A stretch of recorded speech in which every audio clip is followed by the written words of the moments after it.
దైవజనులందరూ, దైవ సేవకులు, ప్రభు మరి ఆ స్థలాల నుంచి వచ్చిన వాళ్ళందరినీ కూడా జ్ఞాపకం చేసుకొని ఈ మాటల ద్వారా క్షేమ మేలు కలిగించమని కృపాస్తాలకు అప్పగించుకుంటూ యేసుక్రీస్తు వారి పరిశుద్ధమైన నామములో ప్రార్థన చేసి స్తుతించి వేడుకొనుచున్నాము తండ్రి. ఆమేన్. 117వ కీర్తన మొదటి వచనాన్ని మరొకసారి నేను గట్టిగా చూడడానికి ప్రయత్నం చేస్తాను. యెహోవా కృప మన ఎడల హెచ్చుగానున్నది, ఆయన విశ్వాస్యత நிரந்தரமும் நிலுச்சுனோ. 117ஆம் சங்கீதம் தமிழில் 2ஆம் வசனம் இருக்கிறது. அவர் நம் மேல் வைத்த கிருபை பெரிது, கர்த்தரின் உண்மை என்றென்றைக்கும் உள்ளது. ఇక్కడ రెండు మాటలు చాలా శ్రేష్టమైన మాటలు ఈ వాక్యంలో మనం చూడవచ్చు. இங்கே இரண்டு விலையேறப்பெற்ற வார்த்தைகளை நான் இந்த வசனத்திலே பார்க்க முடியும். ఒకటి దేవుని యొక్క కృప, ஒன்று தேவனுடைய கிருபை, రెండోది దేవుని యొక్క విశ్వాస్యత, இரண்டாவது கர்த்தரின் உண்மை. ఈ రెండు మాటలని మనము ఇక్కడ జ్ఞాపకం చేసుకుంటూ ఉన్నాం. இந்த இரண்டு వార్తகளை நாம் இங்கே ஞாபகப்படுத்திக் கொள்கிறோம். ఈ కృప అనేటువంటి ఈ మాట, ఈ విశ్వాస్యత అనేటువంటి ఈ రెండు మాటలు కూడా చాలా విశాలమైనటువంటి అర్థం కలిగినటువంటివి. இந்த கிருபை, உண்மை, இந்த இரண்டு வார்த்தைகளும் மிக விரிவான వార్త అర్థத்தை పెంచడానికి కానப்படுகிறது. వీటిని గురించి మనం ఎంత ధ్యానించినా కూడా, తెలుసుకున్నా కూడా మన యొక్క జ్ఞానానికి అందనంత దూరం ఉంటాయి. இவை பற்றி எவ்வளவு நாம் வாசித்தாலும் எவ்வளவு கேட்டாலும் இது நாம் புரிந்து கொள்ள முடியாத அளவுக்கு இருக்கும். సో దేవుని యొక్క కృపను గురించి, దేవుని యొక్క విశ్వాస్యతను గురించి ఇక్కడ కీర్తనాకారుడు గుర్తు చేస్తూ ఉంటూ ఉన్నాడు. ஆண்டவருடைய கிருபையை பற்றி, ஆண்டவருடைய உண்மையை பற்றி இங்கே சங்கீதக்காரன் ஞாபகப்படுத்துகிறார். ముఖ్యంగా ఈ కీర్తనలు 113వ కీర్తన నుండి 118వ కీర్తన వరకు ఉన్నటువంటి ఈ 6 కీర్తనలు హల్లెలూయా కీర్తనలు అంటారు. இந்த 113ஆம் சங்கீதத்திலிருந்து 118ஆம் சங்கீதம் வரைக்கும் இருக்கிற சங்கீதங்கள் அல்லேலூயா சங்கீதம் என்று சொல்வார்கள். ఈ కీర్తనలు రాసినటువంటి కీర్తనకారుడెవడో మనకు తెలియదు, కానీ రాసిన సందర్భం మాత్రం మరి జ్ఞాపకం చేయబడుతూ ఉంటుంది. இந்த சங்கீதத்தை எழுதின சங்கீதக்காரன் யார் என்று நமக்கு தெரியவில்லை, ஆனால் எழுதின காரியம் நமக்கு இங்கே ஞாபகப்படுத்துகிறது. కీర్తనలు అంటే మీకు తెలుసు అనుకుంటాను. తెలుసు ఏంటి కీర్తనలు అంటే? పాటలు అని అర్థం. సంగీతం என்றால் உங்களுக்கு தெரியும் என்று நினைக்கிறேன். సంగీతం என்றால் பாடல்கள். ఈ పాటలు మరి పాడుకోవడానికి ఇవి రాసినటువంటి పాటలు. இந்த సంగీతంகள் పాడుவதற்காக எழுதப்பட்ட సంగీతంகள். ఈ పాటలు ఏ సందర్భంలో పాడుకునేవారు ఇశ్రాయేలీయులు అంటే?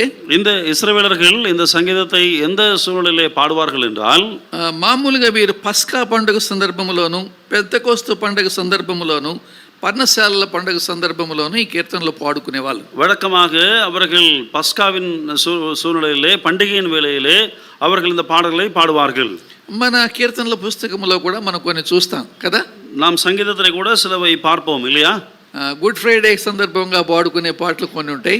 நாம் பாடல் பாடும்போது புனித வெள்ளிக்கு சில பாடல்களை பாடுவோம். ఈస్టర్ సందర్భంగా పాడుకునే పాటలు కొన్ని ఉంటాయి. ஈஸ்டர் நேரத்திலே பாடுகிற பாடல்கள் இருக்கும். క్రిస్మస్ సందర్భంగా పాడుకునే పాటలు కొన్ని పాటలు ఉంటాయి. கிறிஸ்மஸ் காலங்களிலே பாடுகிற பாடல்கள் இருக்கும். అంటే కొన్ని పండుగల సందర్భంగా పాడుకునేటువంటి పాటలు ప్రత్యేకమైనటువంటివి అట్లా రాయబడి ఉన్నాయి. பண்டிகை நேரங்களிலே பாடுகிற பாடல்கள் அல்லது அவைகள் విశేషమాయి కానப்படுகிற పాడల్గளாக இருக்கும். అలాగే ఈ కీర్తనకారులు కూడా మరి దేవుని యొక్క కృపని, దేవుని యొక్క విశ్వాస్యతని ఆ పండుగ సందర్భాల్లో జ్ఞాపకం చేసుకునేటువంటి వారు. இப்படியாக இந்த சங்கீதக்காரன் கூட இந்த சங்கீத பாடல்களை எழுதும்போது அவருடைய கிருபையை, அவருடைய உண்மையை அவர்கள் ஞாபகப்படுத்திக் கொள்கிறவர்களாக இருக்கிறார்கள். కాబట్టి ఈ యొక్క కీర్తన దేవుని యొక్క కృపని, దేవుని యొక్క విశ్వాస్యతని తెలియజేస్తూ ఉంటుంది. இந்த சங்கீதம் ஆண்டவருடைய கிருபையை, ஆண்டவருடைய உண்மையை நமக்கு வெளிப்படுத்துகிறது. దేవుని యొక్క కృప మన ఎడల హెచ్చుగా ఉన్నది అంటున్నాడు కీర్తనకారుడు. ஆண்டவருடைய கிருபை நம்மேலே பெரிதாய் இருக்கிறது என்று சங்கீதக்காரன் சொல்கிறார். ఇంగ్లీష్లో for his merciful kindness is great towards us అని రాయబడింది. ఆంగ్లத்திலே பார்க்கும்போது ஆண்டவர் நம்மேலே காண்பித்த இரக்கங்கள் நம்மేలే ఉన్నతமாக இருக்கிறது என்று எழுதப்பட்டிருக்கிறது. ఈస్ గ్రేట్ అంటే చాలా గొప్పది అని రాయబడింది. అவைகள் மிகவும் ఉన్నతமானவைகள், மிகவும் பெரியது என்று எழுதப்பட்டிருக்கிறது. ఆ గొప్పది అనేటువంటి ఒక మాట మనం దాన్ని అర్థం చేసుకోవడానికి మనం ప్రయత్నం చేయాలి. பெரிது என்கிற வார்த்தையை நாம் புரிந்து கொள்ள பிரயாசப்பட வேண்டும். అంటే ఎంత గొప్ప కృపని దేవుడు మన ఎడల కనుపరిచాడు అనేటువంటి సంగతిని మనం అర్థం చేసుకోవడానికి ఈ యొక్క మీటింగ్లో ప్రయత్నం చేయాలి. எவ்வளவு பெரிய கிருபையை ஆண்டவர் நம்ம மேலே வெளிப்படுத்தினார் என்கிற காரியத்தை புரிந்து கொள்ள இந்த யூத் கேம்ப்லே நாம் முயற்சி செய்ய வேண்டும். దయచేసి గుర్తుపెట్టుకోండి, మీరు చేరినటువంటి యవనస్తులకందరికీ నేను ఇచ్చే ఒక సలహా ఏంటంటే, தயவுசெய்து ஞாபகம் வைத்துக் கொள்ளுங்கள், வாலிபர்களுக்கு நான் கொடுக்கிற ஆலோசனை என்னவென்றால், ఈ యవనకాల జీవితంలో మీరు తీసుకునేటువంటి నిర్ణయాలు చాలా ప్రాముఖ్యమైనటువంటివి. இந்த வாலிப காலத்திலே நீங்கள் எடுக்கிற முடிவுகள் மிக மிக முக்கியமானவைகள்.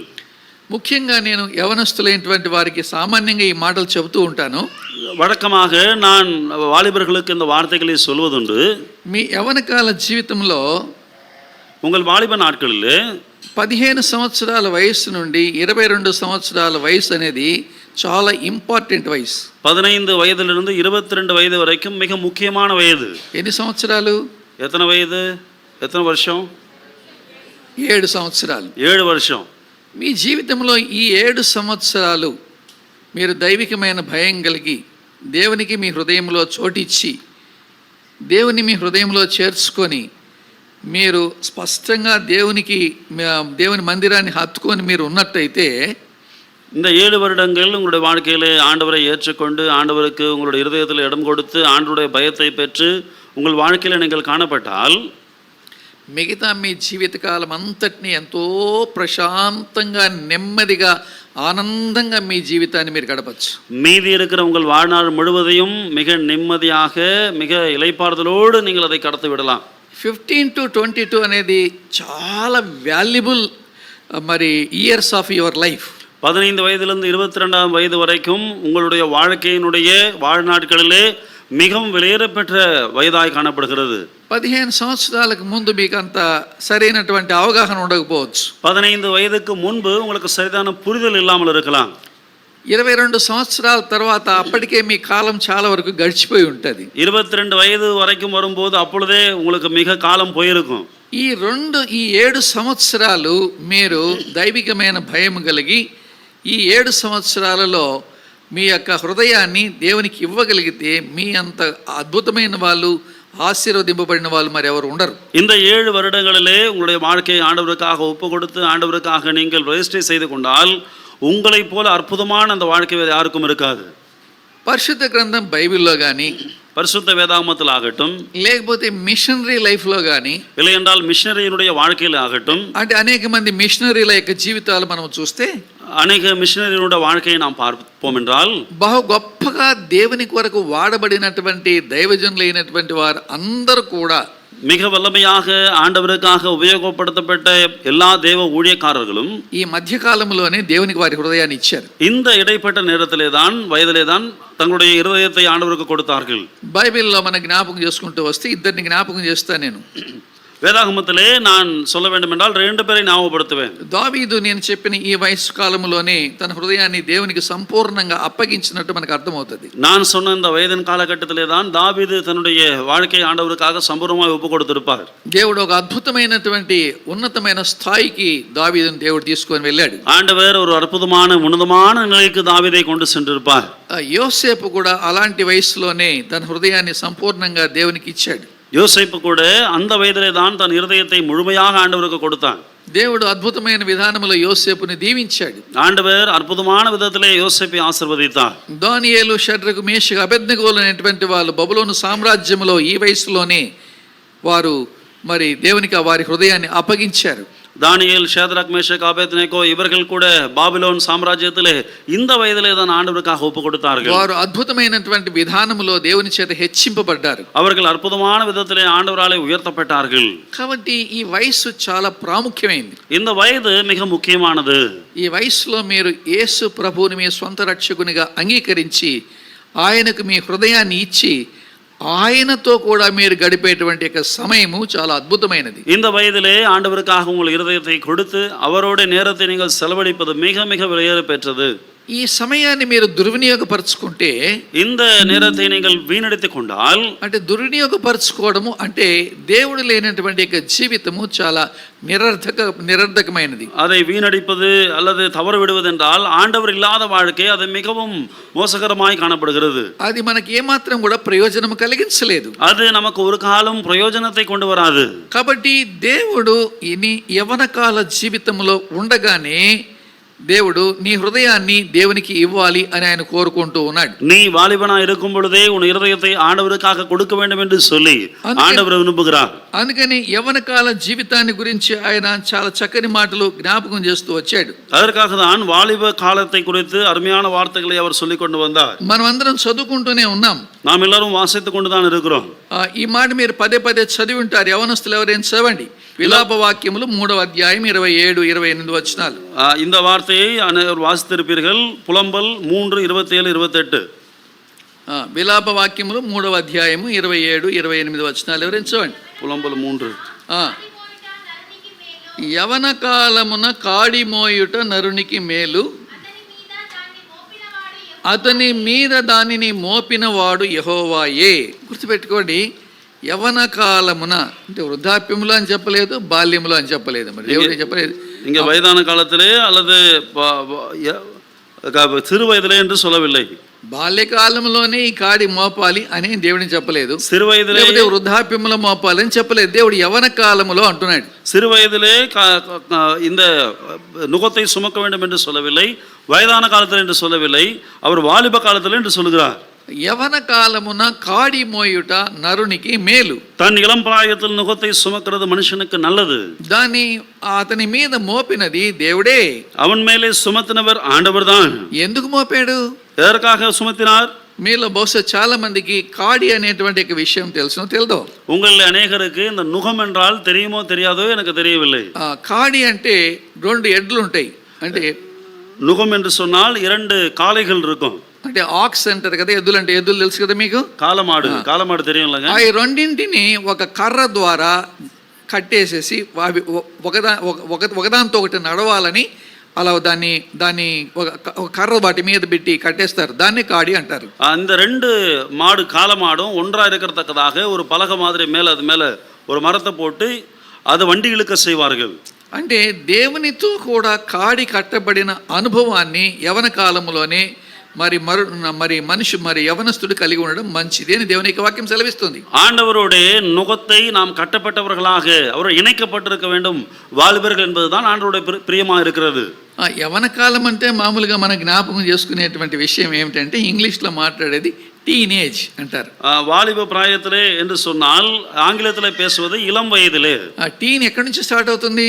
இந்த இளம் வயது எப்பொழுது ஆரம்பிக்கிறது? ఇంగ్లీష్లో ఎక్కడి నుంచి స్టార్ట్ అవుతుంది? ఆంగ్లத்தில். సరే ఇంకా ఇంగ్లీష్ వాళ్ళు ముందుగా చెప్పేశారు. నేనైతే 15 అన్నాను, కానీ ఇంకా మీరు వాళ్ళు 13 అనేసినారు. நானாவது 15 வயசுலன்னு சொன்னேன். ஆங்கில வெள்ளையர்கள் எல்லாம் 13 வயசுலேருந்தே வாலிப காலம்னு சொல்கிறாங்க. వాళ్ళు 2 ముందుటి చెప్పారు, నేను 2 తర్వాత చెప్పి తర్వాత 2 ఆ పక్క చెప్పాను. ఎందుకంటే ఇప్పుడున్న పరిస్థితిని బట్టి அவர்கள் 2 முன்னாடி சொல்லியிருக்கிறாங்க, நான் அதுக்கப்புறம் 2 பின்னாடி சொல்லியிருக்கிறேன். ஏனென்றால் இப்போது இருக்கிற காலகட்டத்தின் படியாக. సో ఈ టీనేజ్ అనేటువంటిది చాలా ఇంపార్టెంట్.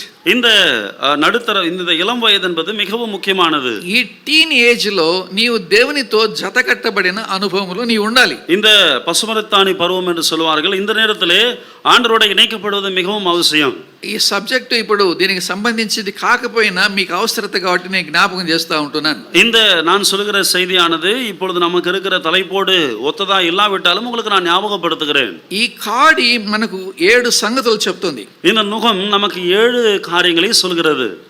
ఈ కాడి ఈ ఒక వైపున యేసుక్రీస్తు వారు దేవుడు ఆయన వైపున ఆ కాడికి ఒక వైపున ఉంటాడు, ఇంకొక వైపున నీవు కట్టబడటం మంచిది అని దేవుని యొక్క వాక్యం చెప్తుంది. இந்த நுகத்தின் ஒரு நுனியிலே கர்த்தராகிய இயேசு கிறிஸ்துவானவர் இருப்பார், இன்னொரு பக்கத்திலே நீ கட்டப்படுவது நல்லது என்று சொல்லி அவர் சொல்கிறார். ఈ కాడి కట్టబడిన అనుభవము 7 సంగతులు మనకు వివరిస్తుంది. இந்த நுகம் கட்டப்பட்ட அனுபவம் 7 காரியங்களை நமக்கு ஞாபகப்படுத்துகிறது. నేను వాటన్నిటిని ఇప్పుడు మీకు ఎక్స్ప్లెయిన్ చేయను, కానీ நான் అవి எல்லாவற்றையும் உங்களுக்கு இப்பொழுது వివరిக்க போகிறது இல்லை. కాడి మొట్టమొదట ఒక వ్యక్తికి క్రమశిక్షణ నేర్పిస్తుంది. நுகம் முதலாவதாக ஒரு நபருக்கு ஒழுங்கை கற்றுக் கொடுக்கும். అంటే డిసిప్లిన్డ్ లైఫ్ నేర్పిస్తుంది. ஒழுக்கமான வாழ்க்கையை கற்றுக் கொடுக்கும். అంటే తన ఇష్టం వచ్చినట్టు వెళ్ళడానికి కుదరకుండా ఆ కాడి కడతారు. தன்னுடைய மனம் போன போக்கிலே போகாதபடிக்கு இந்த நுகத்தை கட்டுவார்கள். అవతల ఉన్నటువంటి ఎద్దు, యువతలో ఉన్నటువంటి ఎద్దు రెండు కూడా ఒకే విధానములో ఒకదాన్ని అనుసరించి ఒకటి నడుచుకుంటూ వెళ్ళాలి. That is called disciplined life. அந்த பக்கத்தில் இருக்கிற காளமாடு, இந்த பக்கத்தில் இருக்கிற காளமாடு ரெண்டும் சேர்ந்து இசைவாய் ஒரே ரீதியிலே போக வேண்டும். இதுதான் ஒழுக்கமான வாழ்க்கை. నీ ఇష్టం వచ్చినట్టు నువ్వు ముందుకు వెళ్ళడానికి లేదు, లేకపోతే నేను పోలేకపోతున్నాను వెనకుండానికి వీలు లేదు. దాంతో పాటు ఖచ్చితంగా నడవాల్సిందే. உன் விருப்பம் போல நான் இதோ முன்னே போகிறேன் என்று போகிறதில்லை, அல்லது பின்னே வருகிறேன் என்று வருகிறதில்லை. அந்த ஒழுக்கமான வாழ்க்கையிலே சீராய் போக வேண்டியதுதான். ఈ 7 సంవత్సరాల్లో నీవు యేసు క్రీస్తు వారితో కట్టబడము, కాడి కట్టబడే అనుభవంలోకి నీకు వస్తే నీకు మంచి డిసిప్లిన్డ్ లైఫ్ వస్తుంది. இந்த 7 வருடங்களிலே ஆண்டவருடைய நுகத்திலே இணைக்கப்பட்ட வாழ்க்கை அனுபவம் உனக்கு இருந்தால் உன்னுடைய வாழ்க்கை மிகவும் ஒழுங்குமான வாழ்க்கையா இருக்கும்.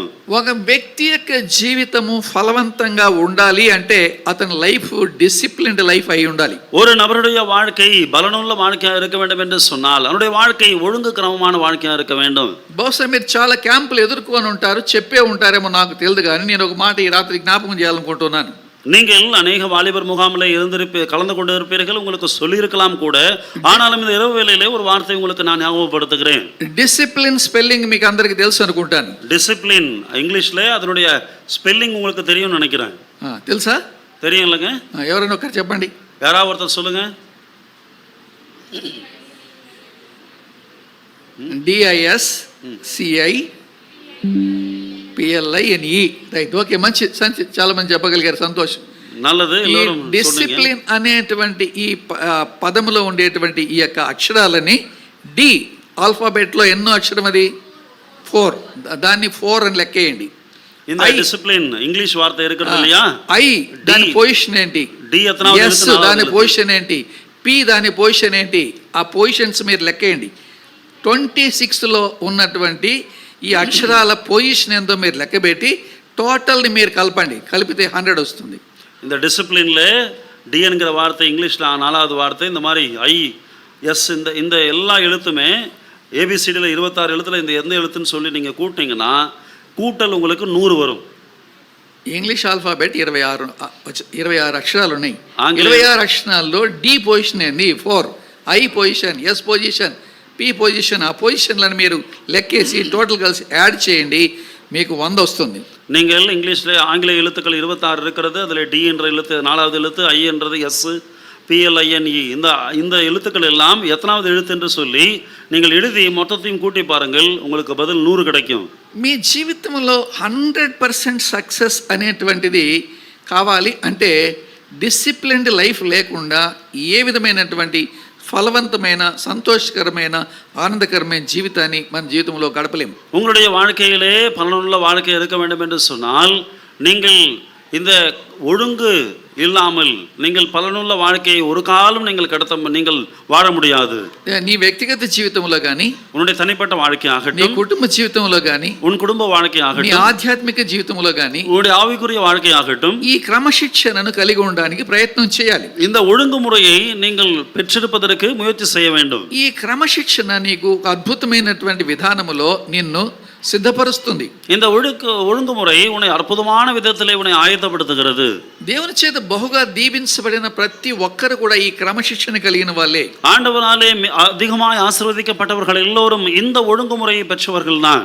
యోసేపు కానీ, లేకపోతే దానియేలు, షడ్రక్, మేషక్, అబేద్నెగోలు కానీ, లేకపోతే ఎస్తేరు కానీ, ఎవరి జీవితం తీసుకున్న ఆ క్రమశిక్షణ జీవితాన్ని వారు కలిగి ఉన్న వాళ్ళే. யோசேப் ஆகட்டும், தானியேல், ஷாத்ராக், மேஷக், ஆபேத்நேகோ ஆகட்டும், எஸ்தேர் ஆகட்டும், இவர்கள் எல்லாரும் கூட இந்த ஒழுங்குமுறை வாழ்க்கையை அவர்கள் வாழ்ந்தவர்கள் தான்.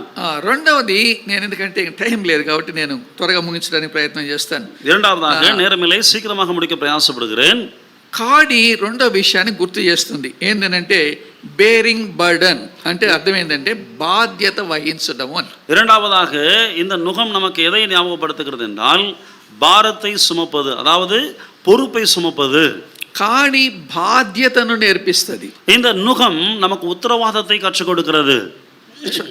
చాలా మంది జీవితాల్లో పెద్ద వయసు వచ్చిన తర్వాత కూడా వాళ్ళకి ఎలాంటి బాధ్యత అనేటువంటిది ఉండదు. நிறைய பேருடைய வாழ்க்கையிலே வயது மூத்தவர்களாக இருந்தாலும் கூட அவர்களிடத்தில் எந்த பொறுப்பும் இருக்காது. ఎప్పుడైతే నీవు యేసు క్రీస్తు వారితో కాడిగట్టబడేటువంటి అనుభవములకు నీవు రాగలుగుతావో, స్పష్టంగా నీవు చేయగలుగుతావో అంత స్పష్టంగా చేయగలుగుతావు. எப்பொழுது ஆண்டவருடைய இந்த உத்தரவாதத்திலே வருகிறாயோ அப்பொழுது உன்னுடைய காரியங்களை நீ அவ்வளவு தெளிவாய் செய்ய முடியும். నీ బాధ్యతను నీవు ఎప్పుడూ కూడా విస్మరించవు. உன்னுடைய இந்த உத்தரவாதங்களை எப்பொழுதும் கூட தட்டி கழிக்க மாட்டாய். గమనం చేయండి, నేను ఇంతకుముందే దావీదు గురించి చెప్పాను.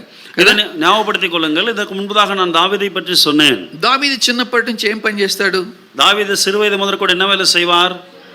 గొర్రెలు కాస్తాడు, ఆడుகளை మేய்ப்பார். ఓ దినాన వాళ్ళ నాన్నగారు పిలిచి, రే బాబు నువ్వు గొర్రెలు కాస్తావు కదా, ఈరోజు నువ్వు గొర్రెలు కాయాల్సిన పని లేదు, మీ అన్నగారు యుద్ధంలో ఉన్నారు, వారు ఎలా ఉన్నారో వారి యోగక్షేమాలు కనుక్కొని వాళ్ళకి ఈ యొక్క రొట్టెలు తీసుకుపోయి ఇచ్చేసి వాళ్ళ యొక్క అధికారిగా ఉన్నటువంటి వారికి ఈ జున్నుగడ్డలు ఇచ్చి ఆ విషయాలన్నీ కనుక్కొని రాపో అని చెప్పాడు. ஒரு முறை அவர் தகப்பன் அழைத்து, தம்பி இங்க வா, இன்றைக்கு நீ ஆடு மேய்க்க வேண்டாம், உங்களுடைய அண்ணன்களுக்கு போய் உணவு கொண்டு சென்று அவர்களை விசாரித்து நலம் விசாரித்து வா என்று சொல்லி அனுப்புகிறார். అయితే దావీదు ఏం చేశాడో నేను మీకు ఒక విషయం గుర్తు చేస్తాను. தாவீது என்ன செய்தாரோ நான் உங்களுக்கு ஒரு காரியத்தை ஞாபகப்படுத்துகிறேன். మీరు యవనస్తులు చదవాలి. మొదటి సమూయేలు గ్రంథము 17వ అధ్యాయం 20వ వచనం. நீங்கள் வாலிபர்கள் வாசியுங்கள். 1 சாமுவேல் 17ஆம் அதிகாரம் 20ஆம் వచనం. మొదటి సమూయేలు 17:20. 1 దావీదు ఉదయమున లేచి ఒక కాపరికి గొర్రెలను అప్పగించి ఆ వస్తువులను తీసుకొని యెషయి తనకిచ్చిన ఆజ్ఞ చొప్పున, చాలమ్మా చాలు, గమనం చేయండి, ఇక్కడ గమనం చేయండి. వాళ్ళ నాన్న పని చెప్పాడు, పని చెప్తే ఏం చేయాలి? இதை பாருங்கள். அங்க ஒரு தகப்பன் ஒரு வேலையை சொல்கிறார். அந்த வேலையை சொன்னால் என்ன செய்ய வேண்டும்? మీరు మీ అమ్మా నాన్న ఈరోజు ఏదన్నా ఒక పని చేయమన్నారు అనుకోండి, ఏమంటారు? உங்க அப்பாவோ அம்மாவோ இன்றைக்கு ஒரு வேலையை செய்ய சொன்னால் நீங்க என்ன சொல்லுவீங்க? మరుసటి రోజు పరీక్ష సరిగా రాయకపోతే నువ్వు నాకు ఆ పని చెప్పావు, అందుకే నేను పరీక్ష సరిగా రాయలేదంటారు. மறுநாள் எக்ஸாம் சரியா எழுதலைன்னா நீ அந்த வேலை நீங்க சொன்னதுனால தான் நான் சரியா பரீட்சை எழுத முடியல. గమనం చేయండి, దావీదుకి తండ్రి ఒక పని చెప్పాడు, పని చెప్పినా కానీ తన నిజమైన పని ఏం చెప్పండి? గొర్రెలు కాచుకునేది. గొర్రెలు కాచుకునే పనిని మర్చిపోలే. தாவீதுக்கு தன்னுடைய தகப்பன் ஒரு வேலையை சொல்கிறார். அந்த வேலையை சொன்னாலும் தாவீதுடைய வேலை என்ன? அந்த வேலையை அவர் செய்யாமல் మరకవిல்லை. ఎప్పుడు కూడా గమనించాల్సిన విషయం ఏంటంటే, ఒక వ్యక్తి క్రమశిక్షణ కలిగిన వాడై ఫలవంతమైన జీవితానికి వెళ్ళాలి అంటే తన బాధ్యతను తాను ఎరగాలి. எப்பொழுதுமே நாம் கவனிக்க வேண்டிய விஷயம் என்னவென்றால், எப்பொழுதுமே பலமுள்ளவன் ஒரு கிரமமுள்ள வாழ்க்கையை வாழ வேண்டும் என்றால் தன்னுடைய உத்தரவாதத்திலே சரியாக இருக்க வேண்டும். మీరు ఈ వయసులో మీ బాధ్యత ఏం చెప్పండి? இந்த வயதிலே உங்களுடைய உத்தரவாதம் என்ன சொல்லுங்க? கடமை చెప్పండి. మీ బాధ్యత ఏంది? మీరు చదువుకోకుండా ఏం పని చేసినా మీరు పని చేయనట్టే లెక్క. நீங்கள் படிக்காமல் எந்த வேலை செய்தாலும் நீங்கள் எந்த வேலையும் செய்யவில்லை என்று அர்த்தம். మా మమ్మీ డాడీ చాలా పనులు చెప్పారు. எங்க அப்பா அம்மா நிறைய வேலை சொன்னாங்க. మాకు చాలా పనులు ఉంటాయి, எங்களுக்கு நிறைய வேலை இருக்கும். నీకు ఎన్ని పనులున్నా నీ ప్రైమరీ వర్క్ ఏంటంటే చదువుకోవడం. உனக்கு எத்தனை வேலைகள் இருந்தாலும் உன் முதல் வேலை படிப்பதுதான். దావీదు యొక్క ప్రైమరీ పని ఏం చెప్పండి? தாவீதுடைய முதல் வேலை என்ன சொல்லுங்க? మరి ఉదయాన్నే లేచి జున్నగడ్డలు తీసుకుని వెళ్ళిపోయాడా? காலையில எழுந்து அவர் சாப்பாடு எடுத்துட்டு ஓடிட்டாரா? గొర్రెలను వేరే వారికి అప్పగించి தன்னுடைய ஆடுகளை காவலாளி வசமாய் விட்டு. అంటే నీ పనిని ఎప్పుడు కూడా మర్చిపోకూడదు, దాన్ని బాధ్యత అంటారు. அது என்னவென்றால் உன்னுடைய வேலையை ஒரு காலம் மறக்க கூடாது, இதுதான் உத்தரவாதம் என்று சொல்லுவார்கள். ఇలాంటి బాధ్యత కేవలము యేసుక్రీస్తు వారితో కాడిగట్టబడిన వారికి మాత్రమే ఉంటది. இப்பேற்பட்ட உத்தரவாதம் கர்த்தராகிய இயேசு கிறிஸ்துவிலே நுகத்தை கட்டப்பட்டவர்களுக்கு மாத்திரம்தான் இருக்கும். అది చిన్నవాళ్ళు కావచ్చు, పెద్దవాళ్ళు కావచ్చు. దావీదు పెద్ద అయిన తర్వాత కూడా అలాంటి అలవాటు రావడానికి కారణం ఏంటంటే, ఆ యవన కాలంలో ఉండగానే బాధ్యతని యేసుక్రీస్తు వారితో యెహోవా దేవునితో కాడిగట్టబడిన అనుభవంలో దావీదు వెళ్ళేవాడు. அது சிறியதாக இருக்கலாம், பெரியதாக இருக்கலாம். தாவீது சிறு வயதிலும் பெரு வயதிலும் எப்படி இருந்தார் என்றால், அந்த உத்தரவாதத்தில் எப்படி காணப்பட்டார் என்றால், ஆண்டவருடைய நுகத்திலே அந்த கட்டப்பட்ட அனுபவம் காணப்பட்டது. మూడోది, ఎందుకంటే ఇంక టైం అవుతుంది కాబట్టి చెప్తున్నాను. மூன்றாவது కాడి ఏం నేర్పిస్తుంది అంటే ఓర్పు నేర్పిస్తుంది. மூன்றாவது, இந்த நுகம் எதை கற்றுக் கொடுக்கிறது என்றால் பொறுமையை கற்றுக் கொடுக்கிறது. కాడి మీద ఉన్నటువంటి ఆ జంతువుకి చాలా ఓర్పు ఉండాలి. இந்த நுகத்தை பெற்றிருக்கிற அந்த மிருகத்திற்கு மிக பொறுமை இருக்க வேண்டும். ఎందుకనగా దాని మీద కాడి కట్టి దాన్ని ఒక తాడుతో కట్టేస్తారు. அதன் மேலே ஒரு நுகத்தை வைத்து அதை ஒரு கயிறுனாலே கட்டி விடுவார்கள். అది తొందరపడి ముందుకు పోలేదు, ఏం చేయలేదు, ఓర్పుగా అది కట్టినంత సేపు అది ప్రయాణం చేయాల్సిందే. அது அவசரப்பட்டு முன்னாடியும் போக முடியாது, ஒன்றும் செய்ய முடியாது. பொறுமையாக அதனுடைய வேலையை செய்ய வேண்டியது, அவ்வளவுதான். మన జీవితంలో ఫలించాలి అంటే ఓర్పు చాలా అవసరం. நம்முடைய வாழ்க்கையிலே பலன் கொடுக்க வேண்டும் என்று சொன்னால் பொறுமை மிகவும் அவசியம். చాలాసార్లు యవనకాల జీవితంలో ఓర్పు లేకనే వాళ్ళ యవనకాల జీవితాన్ని చాలా మంది నష్టపరుచుకున్న వాళ్ళు ఉన్నారు. அநேகர் இந்த வாலிப பிராயத்திலே பொறுமை இல்லாதனாலே தன்னுடைய வாழ்க்கையை நஷ்டப்படுத்தி இருக்கிறார்கள். నాకు బాధాకరమైన విషయం ఏంటి అని అంటే, எனக்கு வருத்தமான விஷயம் என்னவென்றால், ఈ యవనస్తులైన వాళ్ళకి ఇప్పుడు చాలా ఇంపార్టెంట్ అంటే చాలా అంటే ఫేవర్గా ఉండేవి, ఫేవర్గా వాళ్ళకి ఇష్టం అనిపించేది ఏం చెప్పండి? இந்நாட்களிலே வாலிபர்களுக்கு மிக விருப்பமாக அவர்களுக்கு சாதகமாக நினைக்கிறது எது சொல்லுங்க? Cell phone. అంతే కదా, మొబైల్ ఫోన్. మీరే సెల్ ఫోన్. యవనస్తులకి ఇప్పుడు సెల్ ఫోన్ ఇస్తే అంతకన్నా ఏం కావాలా? வாலிபர்களுக்கு இப்பொழுது செல்ஃபோன் கொடுக்கறத விட வேறு என்ன வேணும்? నేను చూశాను కొంతమందికి సెల్ ఫోన్ ఇచ్చి, సెల్ ఫోన్ ఇస్తే కూడా సెల్ ఫోన్ మీద కూడా 15 మినిట్స్ కాన్సన్ట్రేషన్ లేని వాళ్ళు మీలో చాలామంది ఉన్నారు. நான் பார்த்திருக்கிறேன், செல்ஃபோனை கையில் கொடுத்தாலும் செல்ஃபோன் மேலே ஒரு 15 நிமிடம் கவனம் இல்லாமல் உங்களை நிறைய பேர் இருக்கிறீர்கள். ఇంత ఇష్టమైనటువంటి సెల్ ఫోన్ మీద కూడా 15 మినిట్స్ కాన్సన్ట్రేషన్ లేని వాళ్ళు మీరు మరి మీ చదువు మీద ఎట్లా కాన్సన్ట్రేషన్ ఉంటుంది మీకు? இவ்வளவு விருப்பமான ஒரு செல்ஃபோன் மேலேயே உங்களுக்கு 15 நிமிடம் கவனம் இல்லை என்றால் உங்கள் படிப்பு மேலே எப்படி உங்களுக்கு கவனம் இருக்கும்? మీకు ఈ కాన్సన్ట్రేషన్ లేకపోవడం కారణం ఏంటంటే మీలో ఓర్పు లేదు. இந்த கவனம் உங்களில் இல்லை என்றால் காரணம் என்னவென்றால் உங்களில் பொறுமை இல்லை. మీ పనిలో ఓర్పు ఉంటేనే తప్ప మీకు నైపుణ్యం రాదు. உங்களுக்கு உங்களுடைய வேலையிலே பொறுமை இல்லாமல் அதனுடைய சரியான பக்குவம் உங்களுக்கு வராது. ఏ పనిలో అయినా నైపుణ్యత సంపాదించాలి అంటే ఓర్పు అవసరం. எந்த வேலையிலுமே பக்குவத்தை சம்பாதிக்க வேண்டும் என்று சொன்னால் பொறுமை அவசியம். మీ చదువు విషయంలో కానీ, లేకపోతే ఏదైనా పని చేసే విషయంలో కానీ, మెకానిక్ విషయంలో కానీ, దేంట్లో విషయమైనా చదువుకుంటున్నారు, ఓర్పుతో ఆ చదివేదాన్ని ఇంకొక 10 నిమిషాలు టైం కేటాయించి చదివితే దాంట్లో ఉన్న లోతైన సత్యం మీకు అర్థమవుతుంది. కానీ ఆ 10 మినిట్స్ స్పెండ్ చేయడానికి మీకు ఓర్పు ఉండదు. படிக்கிற விஷயமாகட்டும், மெக்கானிக்கல் விஷயமாகட்டும், எதுவாக இருந்தாலும் ஒரு 10 நிமிடம் பொறுமையாக இருந்து அதன் மேலே கவனம் செலுத்தினால் உங்களுக்கு அது புரியும். ஆனால் அந்த கவனம் அதில் இருக்கிறது இல்லை. పుస్తకం ఇస్తూనే 5 నిమిషాలు ఎటు చూసేసి నాకేం అర్థం కాదని ఇస్తే అక్కడ పరేసి వెళ్ళిపోతారు. புத்தகத்தை பார்க்கும்போது 5 நிமிடம் பார்த்துவிட்டு எனக்கு ஒன்றும் புரியவில்லை என்று தூக்கி போடுவார்கள். ఎందుకు ఓర్పుతో ఇంకొక 15 నిమిషాలు దాన్ని చదవలేరు మీరు? ஏன் பொறுமையோடு உங்களை ஒரு 15 நிமிடம் அதை படிக்க முடியவில்லை? ఆ 15 నిమిషాలు చదివితే మీకు ఇది అర్థమవుతుంది. 15 நிமிடங்கள் நீங்கள் படித்தால் அது உங்களுக்கு புரியும். దాని లోతుపాతులు అంటే మీకు తెలుస్తాయి. அதில் இருக்கிற ஆழம் என்னன்னு உங்களுக்கு தெரியும். కానీ చాలా మంది ఆ పని చేయరు. ஆனால் நிறைய பேர் அதை செய்ய மாட்டார்கள். కాబట్టి కాడి అనేటువంటిది ఓర్పు నేర్పిస్తుంది. இந்த நுகம் என்பது பொறுமையை கற்றுக் கொடுக்கிறது. నాలుగోది కాడి అనేటువంటిది, நான்காவதாக இந்த நுகம் என்பது హార్డ్ వర్క్ నేర్పిస్తుంది. అంటే కష్టపడి పని చేసేది నేర్పిస్తుంది. కఠినమైన వేலையை కற்றுக் கொடுக்கிறது. చాలా కష్టం ఉంటుంది దాంట్లో. ఎందుకంటే ఎడ్ల బండి కడతారు, లేకపోతే నాగలి కడతారు, దాన్ని లాగాలి. చాలా హార్డ్ వర్క్ చేసేది నేర్పిస్తుంది. மிக கஷ்டமாக இருக்கும். ஒன்று காளமாட்டுக்கு இந்த நுகத்தை கட்டுவார்கள், அல்லது ஏரை அது மேலே கட்டுவார்கள். ஏறு மாட்டுக்கு இது மிகவும் கஷ்டமாய் காணப்படும். మీతో పాటు అవతల వైపున కట్టబడింది యేసుక్రీస్తు వారు. ఆయన ఎంత హార్డ్ వర్క్ చేసేవారు అంటే, తెల్లవారుజామున ఇంకనూ చీకటిగా ఉండగానే ఆయన మరి లేచి వెళ్ళి రాత్రి ఎప్పుడో వెళ్ళి ఇంటి దగ్గర పడుకునేటువంటి, ఆయన కొండ మీదకి వెళ్ళేటువంటి వాడు. అంటే పగలంతా పనిచేసేవాడు, రాత్రంతా ప్రార్థన చేసేవాడు. మీతో పాటు పనిచేసే ఆయన ఎంత హార్డ్ వర్కరో ఆలోచించేయండి. உங்களோட கூட வேலை செய்கிற இயேசுவானவர் எப்படிப்பட்ட கடின உழைப்பாளி என்று சொன்னால், அவர் இன்னும் இருட்டோடு அவங்க ஜெபம் பண்ணுவார். அங்கே மலையின் மேலே ஜெபம் பண்ணுகிறார். அவர் பகல் முழுவதும் ஊழியம் செய்கிறார், இரவு முழுவதும் ஜெபிக்கிறவராய் காணப்படுகிறார். ప్రపంచంలో గొప్ప సర్వే జరిగింది.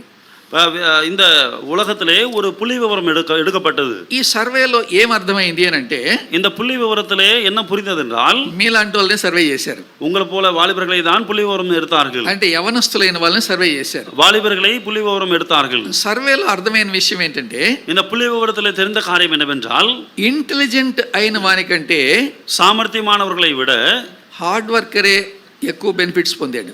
கடினமாக உழைத்தவர்கள் தான் அதிகமான நன்மைகளை பெற்றார்கள். హార్డ్ వర్కరే హైయెస్ట్ పోస్ట్కి వెళ్ళాడు. కఠినமாக வேலை செய்கிறவர்கள் தான் உயர்ந்த நிலைக்கு சென்றார்கள். హార్డ్ వర్కరే లైఫ్ లో ఎంతో నెమ్మదిగా ఉంటూ వచ్చినాడు. కఠినമായി வேலை செய்கிறவர்களே வாழ்க்கையில் மிக நிம்மதியாக இருந்தார்கள். చాలా మంది నేను ఇంటెలిజెంట్ అని అనుకుంటారు. நிறைய பேர் நாங்கள் மிகவும் சாமர்த்தியமானவர்கள் என்று நினைப்பார்கள். ఇంటెలిజెంట్ ఎప్పుడైనా ఫెయిల్ అయిన అవకాశాలు కనపడ్డాయి కానీ హార్డ్ వర్కర్ ఎప్పుడు ఫెయిల్ అయిన సందర్భాలు కనపడలేదు. சாமர்த்தியமானவர்கள் பார்க்கும் பொழுது தோற்று போகிற வாய்ப்புகள் இருக்கிறது, ஆனால் கடின உழைப்பாளி தோற்று போனதாக சரித்திரம் இல்லை. కాబట్టి హార్డ్ వర్క్ అనేటువంటిది నీకు ఎవరు నేర్పిస్తారంటే యేసయ్య నేర్పిస్తాడు.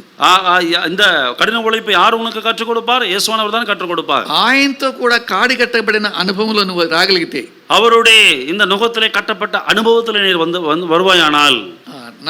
ఐదవది కాడి మనకు నేర్పించే ఐదో అంశం ఏంటంటే ఫెలోషిప్, సహవాసం.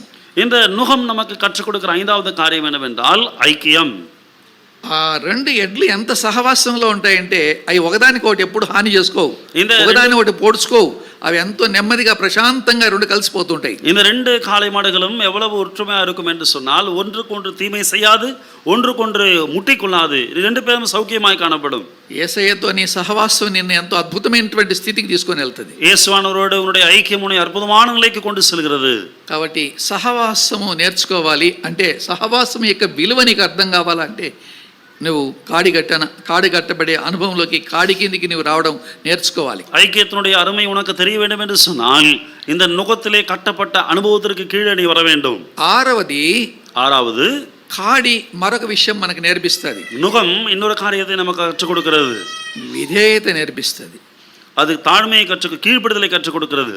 కాడి విధేయత నేర్పిస్తుంది అంటే విధేయులైతారు.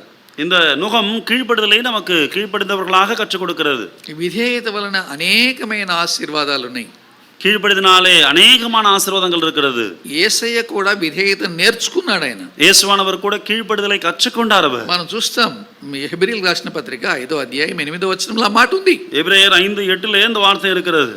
కాబట్టి ఆ విధేయత నీ జీవితంలో నీకు చాలా ప్రయోజనకరంగా మారుతుంది. அந்த கீழ்ப்படிதல் நம்முடைய வாழ்க்கையில மிகவும் பிரயோஜனకరமாக மாறும். వారి విధేయతతో కూడిన జీవితమే వారిని ఆశీర్వాదకరమైన స్థలములోనికి తీసుకొని వెళ్తుంది. கீழ்ப்படிதலோடு இருக்கிற காரியம் தான் ஆசீர்வாதங்களை அவர்களை கொண்டு செல்கிறது. ఎందుకంటే నాశనమున కంటే ముందు గర్వము నడుస్తుంది. ஏனென்றால் அழிவுக்கு முன்னானது அகந்தையாய் காணப்படுகிறது. విధేయతకు వ్యతిరేకమైనటువంటి పదమే గర్వం. கீழ்ப்படிதலுக்கு எதிரான வார்த்தை தான் அகந்தை. కాబట్టి విధేయత నేర్చుకోవడం ద్వారా మీరెంతగానో క్షేమాన్ని, మేలును పొందుకోగలుగుతారు. கீழ்ப்படுதலை கற்றுக்கொள்கிறதுனாலே நீங்கள் எவ்வளவு நன்மையை நீங்கள் பெற்றுக்கொள்வீர்கள். ஏழாவது లోబడుట లేకపోతే ఒబేయింగ్ అనొచ్చు. கீழ்ப்படிதல் என்று சொல்லலாம். కాబట్టి లోబడే స్వభావం మనకు నేర్పిస్తుంది. இந்த கீழ்ப்படுகிற சுபாவம் நமக்கு கற்றுக் கொடுக்கிறது. ఎంతగా లోబడతాయి అంటే పశువులు కొన్ని చూస్తాం మేము. எவ்வளவாக கீழ்ப்படுகிறது என்று சொன்னால் பரிசுத்த வேதாகமத்தில் பார்க்கலாம்.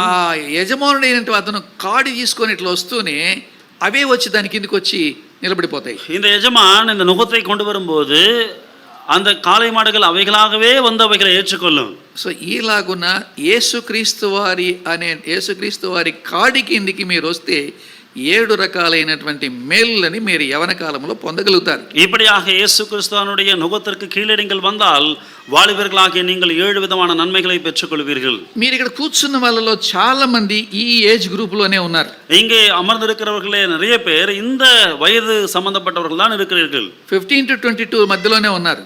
இந்த 15 నుండి 22க்குள்ள தான் இருக்கிறீங்க. నా ప్రేమపూర్వకమైనటువంటి నా మనవి మీకు ఏంటి అని అంటే, என்னுடைய அன்பான வேண்டுகோள் உங்களுக்கு என்னவென்றால், ఇక్కడ కూర్చున్న వారిలో ఎవరు కూడా ఆయన కాడి కిందికి రాకుండా సాకు చెప్పి వెళ్ళిపోవద్దని మీకు మనం చేస్తున్నా. இங்கே உட்கார்ந்து இருக்கிற யாரும் கூட அவருடைய நுகத்திற்கு கீழாக வராமல் நீங்கள் சாக்கு சொல்லி போக வேண்டாம். కాబట్టి దయచేసి మీరు యేసుక్రీస్తు వారు అనేటువంటి యొక్క కాడి కిందికి మీరు వచ్చినప్పుడు దేవుని యొక్క అద్భుతమైన కృప మీ ఎడల విస్తరింప చేయబడుతుంది. దయவு செய்து இயேசு கிறிஸ்து என்கிற அற்புதமான நுகத்திற்கு கீழே நீங்கள் இருக்கும்போது இயேசு கிறிஸ்துவினுடைய கிருபை உங்களுக்கு வெளிப்படும். గమనం చేయండి. ఇప్పుడు ఈ విషయాలు మీకు అర్థమైనాయి అనుకుంటాను. இந்த விஷயங்கள் உங்களுக்கு புரிஞ்சது என்று நினைக்கிறேன். ఈ 7 సంగతులను మీరు గుర్తు పెట్టుకోండి. இந்த 7 காரியங்களை ஞாபகப்படுத்திக் கொள்ளுங்கள். ఇప్పుడు మన కీర్తనలోకి భాగంలోకి వద్దాం. ఇప్పుడు நாம் సంగీత பகுதிக்கு வரலாம். కొన్ని మాటలు మీకు తెలియజెప్పడానికి నేను ప్రయత్నం చేస్తాను. சில வார்த்தைகளை உங்களுக்கு அறிவிக்க நான் முற்படுகிறேன். 117వ కీర్తన 117వ సంగీతం మరి 1వ వచనాన్ని మరి గట్టిగా ఎవరైనా చదవండి. 1వ వచనం யாராவது சத்தமாய் வாசியுங்கள். యెహోవా కృప మన ఎడల హెచ్చుగానున్నది, ఆయన విశ్వాస్యత నిరంతరము నిలుచును. దేవుని కృప అనేటువంటి మాటకి కృప అనేటువంటి మాట చాలా విశాలమైనది అని మీకు చెప్పాను. இரண்டாவது வசனத்திலே கர்த்தருடைய கிருபை என்பது மிகவும் விரிவானது என்று சொல்லி நான் சொன்னேன். కానీ అందరికీ అర్థమయ్యేటువంటి భాషలో కృపను గురించి చెప్పినటువంటి మాట ఏంటంటే అనర్హుడైనటువంటి వానికి అర్హత కల్పించటము అని. கிருபையை பற்றி எல்லோருக்கும் புரிகிற விதத்திலே சொல்ல வேண்டும் என்றால் தகுதி இல்லாதவனை தகுதிப்படுத்துவது. మనము అనర్హులమైపోయినాం, நாம் அதற்கு தகுதியற்றவர்களாக இருந்தோம். ఓ విధంగా చెప్పాలంటే వీఆర్ అన్ఫిట్. ஒரு விதத்திலே சொல்ல வேண்டும் என்றால் அதற்கு தகுதியற்றவர்கள். మనకు అన్ఫిట్ అనేటువంటిది రుజువైపోయింది, அது தகுதி அல்ல என்பது உறுதியாயிற்று. అయితే ఆయన ఫిట్ చేశాడు మనల్ని. ஆனால் ஆண்டவர் அதற்கு தகுதியாக்கி இருக்கிறார், మనల్ని అర్హులుగా చేశాడు, நம்மை அதற்கு தகுதியுள்ளவர்களாக்கி இருக்கிறார். ఇందులో ఆయన చూపించినటువంటి ఆ ప్రేమని లేకపోతే ఆ దయని ఆ కనికరాన్ని ఆ జాలిని కృప అంటారు. இதிலே அவர் காட்டுகிற அன்பு, தயை, இரக்கம் இதை தான் கிருபை என்று சொல்லுவார்கள். మనకు కొన్ని విషయాలను బట్టి అనర్హత వచ్చింది, சில காரியங்கள் நிமித்தமாக நம்மளிலே தகுதியற்ற காரியம் வந்தது. అది ఎంత అనర్హత అనేటువంటి విషయం మీకు అర్థం అవడానికి, ఎందుకంటే ఇక్కడ ఒక మాట రాయబడింది, దాని గురించి నేను ఇంత చెప్పాల్సి వస్తూ ఉంది. ఎందుకంటే హెచ్చుగా ఉన్నది అనే మాట గురించి నేను ఈ విషయాలు జ్ఞాపకం చేయాల్సి వస్తుంది. எதற்காக தகுதியற்றவர்கள் ஆனோம் என்பதற்கு சில காரணங்கள் இருக்கிறது. ஏனென்றால் இங்கே ஒரு வார்த்தை பெரிதாய் இருக்கிறது என்ற வார்த்தை இருக்கிறதுனாலே அதை உங்களுக்கு புரிய வைப்பதற்கு இந்த காரியத்தை சொல்கிறார். His merciful kindness is great towards us. அவர் நம்மேல் வைத்த கிருபை மிக பெரிதாய் காணப்படுகிறது. చాలా గొప్పది, அது மிகவும் பெரியது. ఎంత గొప్పది, எவ்வளவு பெரியது అనే విషయం మనకు అర్థం కావాలంటే என்கிற விஷயம் நமக்கு புரிய வேண்டும் என்றால் నేను ఈ రాత్రి కొన్ని మాటలు మాత్రం జ్ఞాపకం చేస్తాను. இந்த இரவு சில వార్తகளை మాత్రం நான் ஞாபகப்படுத்துகிறேன். ఇది మనకు మొదటి నుంచి మనం ప్రారంభం నుంచి వస్తే కానీ ఈ సంగతి అర్థం కాదు. நம் ஆரம்பத்திலிருந்து வந்தால் ஒழிய உங்களுக்கு புரியாது. ఆదికాండము 1వ అధ్యాయము 26వ వచనం వరించండి. ஆதியாகமம் 1ஆம் அதிகாரம் 26ஆம் வசனத்தை பாருங்கள். దేవుడు మన స్వరూపమందు మన పోలిక చొప్పున నరులను చేయడం. చాలమ్మా 27 మొదటి భాగం చదువు. 27 முதல் భాగం. దేవుడు తన స్వరూపమందు నరుని సృజించెను, దేవుని స్వరూపమందు. గమనం చేయండి, ఈ సృష్టి యావత్తులో దేవుడు ఒక మానవుని మాత్రమే దేవుని యొక్క స్వరూపంలో చేశాడు అని రాయబడింది. இந்த சிருஷ்டி அனைத்திலும் கூட மனிதனை மாத்திரம்தான் தேவனுடைய சாயலிலே சிருஷ்டித்தார் என்று எழுதப்பட்டிருக்கிறது. దేవుని అనంతమైన సృష్టిని కలగజేశాడు. தேவன் அனந்தமானவருடைய சிருஷ்டியை உண்டாக்கினார். ఎంతో అద్భుతమైన సృష్టిని కలగజేశాడు. எவ்வளவு அற்புதமான சிருஷ்டியை அவர் உண்டாக்கினார். ఈ అద్భుతమైన సృష్టి మనకు అనేకమైన విషయాల్ని తెలియజేస్తూ ఉంది. இந்த அற்புதமான சிருஷ்டி நமக்கு அநேக ஆண்டுடைய காரியங்களை நமக்கு ஞாபகப்படுத்துகிறது. ఈ యొక్క సృష్టి మనకు ఒక అద్భుతమైనటువంటి విషయాలు చూపిస్తుంది. இந்த சிருஷ்டி நமக்கு அற்புதமான காரியங்களை காட்டுகிறது. ఈ సృష్టిని మనము జాగ్రత్తగా పరిశీలించినప్పుడు కొన్ని విషయాలు మనకు బోధపడతాయి.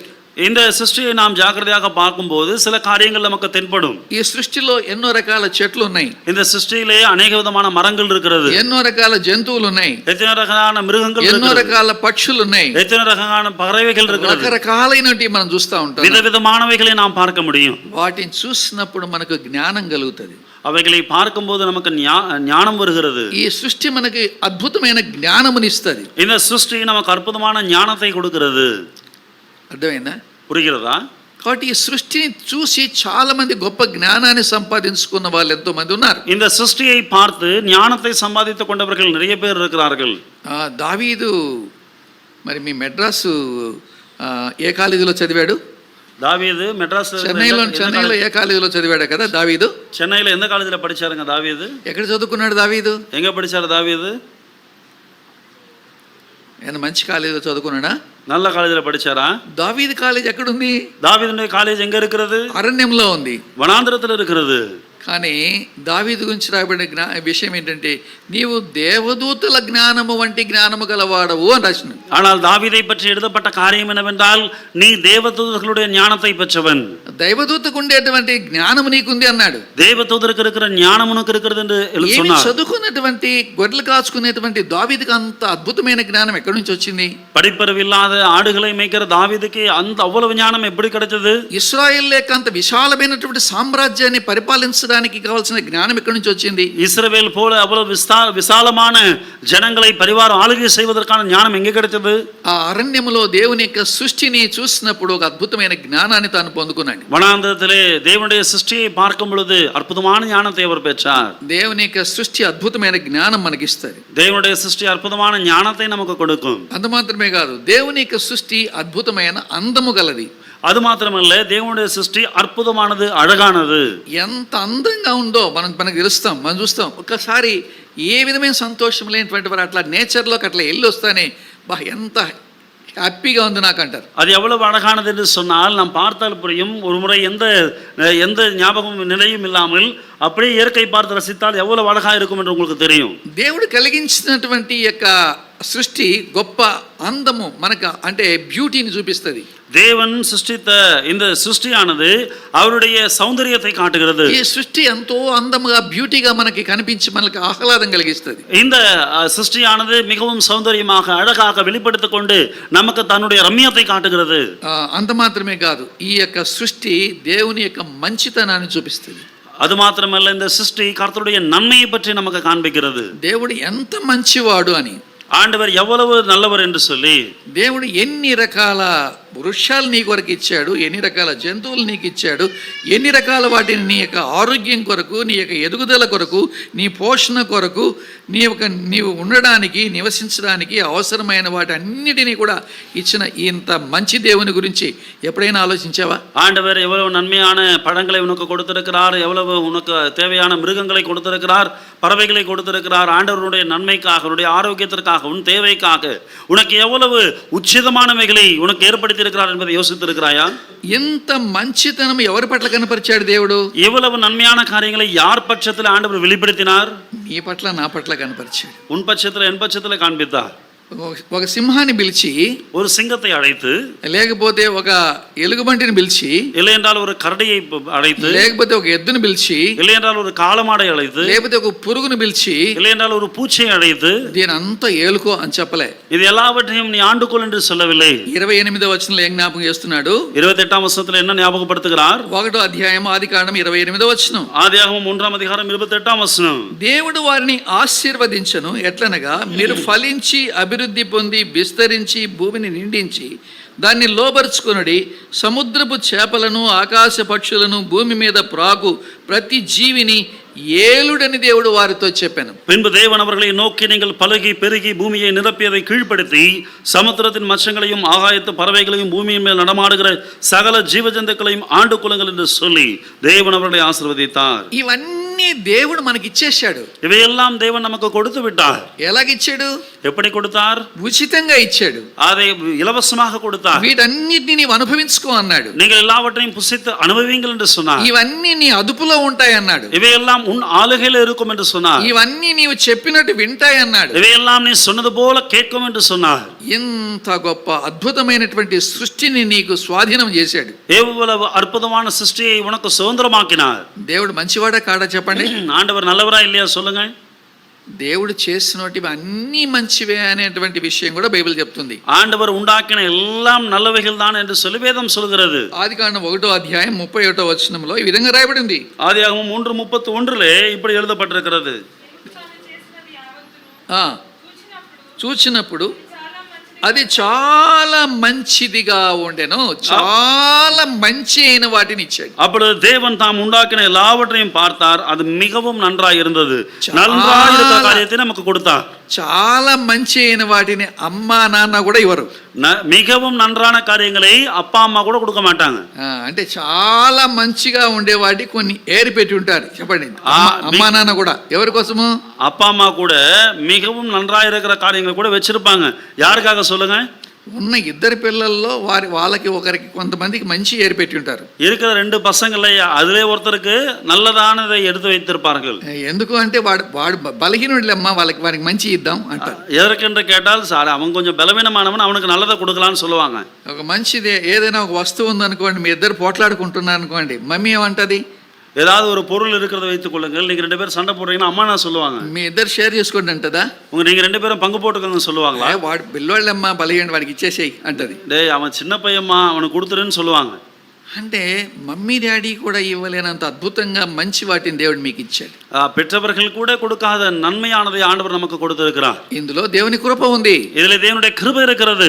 ఈ సృష్టిని ఇవ్వడములోనే దేవుని కృప మనకు అర్థమవుతుంది. இந்த சிருஷ்டியை கொடுக்கிறதிலேயே ஆண்டவருடைய கிருபை நமக்கு புரிகிறது. ఈ దేవుడు మానవుని దేవుని స్వరూపంలో చేయడంలో ఇంకా అద్భుతమైన కృప ఉంది. இந்த தேவன் மனிதனை தேவனுடைய சாயலிலே உண்டாக்குறதிலே இன்னொரு பெரிய கிருபை இருக்கிறது.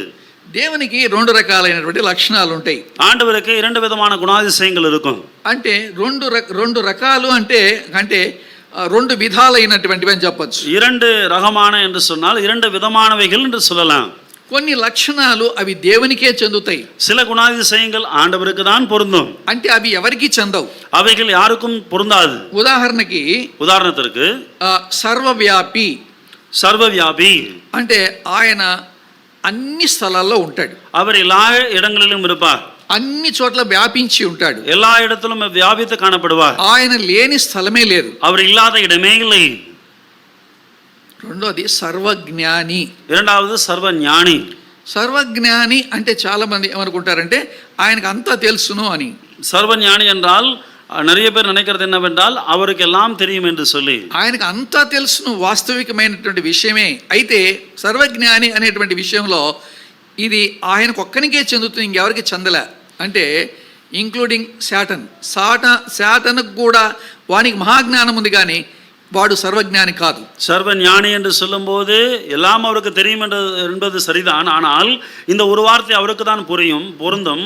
அவருக்கு தான் எல்லாமே தெரியும், புரியும். அதாவது சாத்தான் உட்பட, சாத்தான் கூட ஞானிவான் தான், ஆனால் அவனுக்கு புரியாத காரியங்கள் கூட ஆண்டவருக்கு புரியும். భూత వర్తమాన భవిష్యత్ కాలములలో ఉండేటివి అన్నీ దేవునికి తెలుసు. இருந்தவரும் இருக்கிறவரும் పూర్వ முதல் எடுத்துக்கொண்டு எல்லா காரியங்களும் கூட அவருக்கு மாத்திரம் தான் தெரியும். మానవుడు ఎంత బలహీనుడు అంటే, மனிதன் எவ்வளவு பலவீனவன் என்றால், నేను హైదరాబాద్ లో ఉద్యోగం చేసుకునే రోజుల్లో, நான் హైదరాబాద్లో వేலை செய்கிற నాட்களிலே నేను ఒక రోజు అట్లా మధ్యాహ్నం భోజనం చేసి అట్లా వాకింగ్ అట్లా పోయినాను.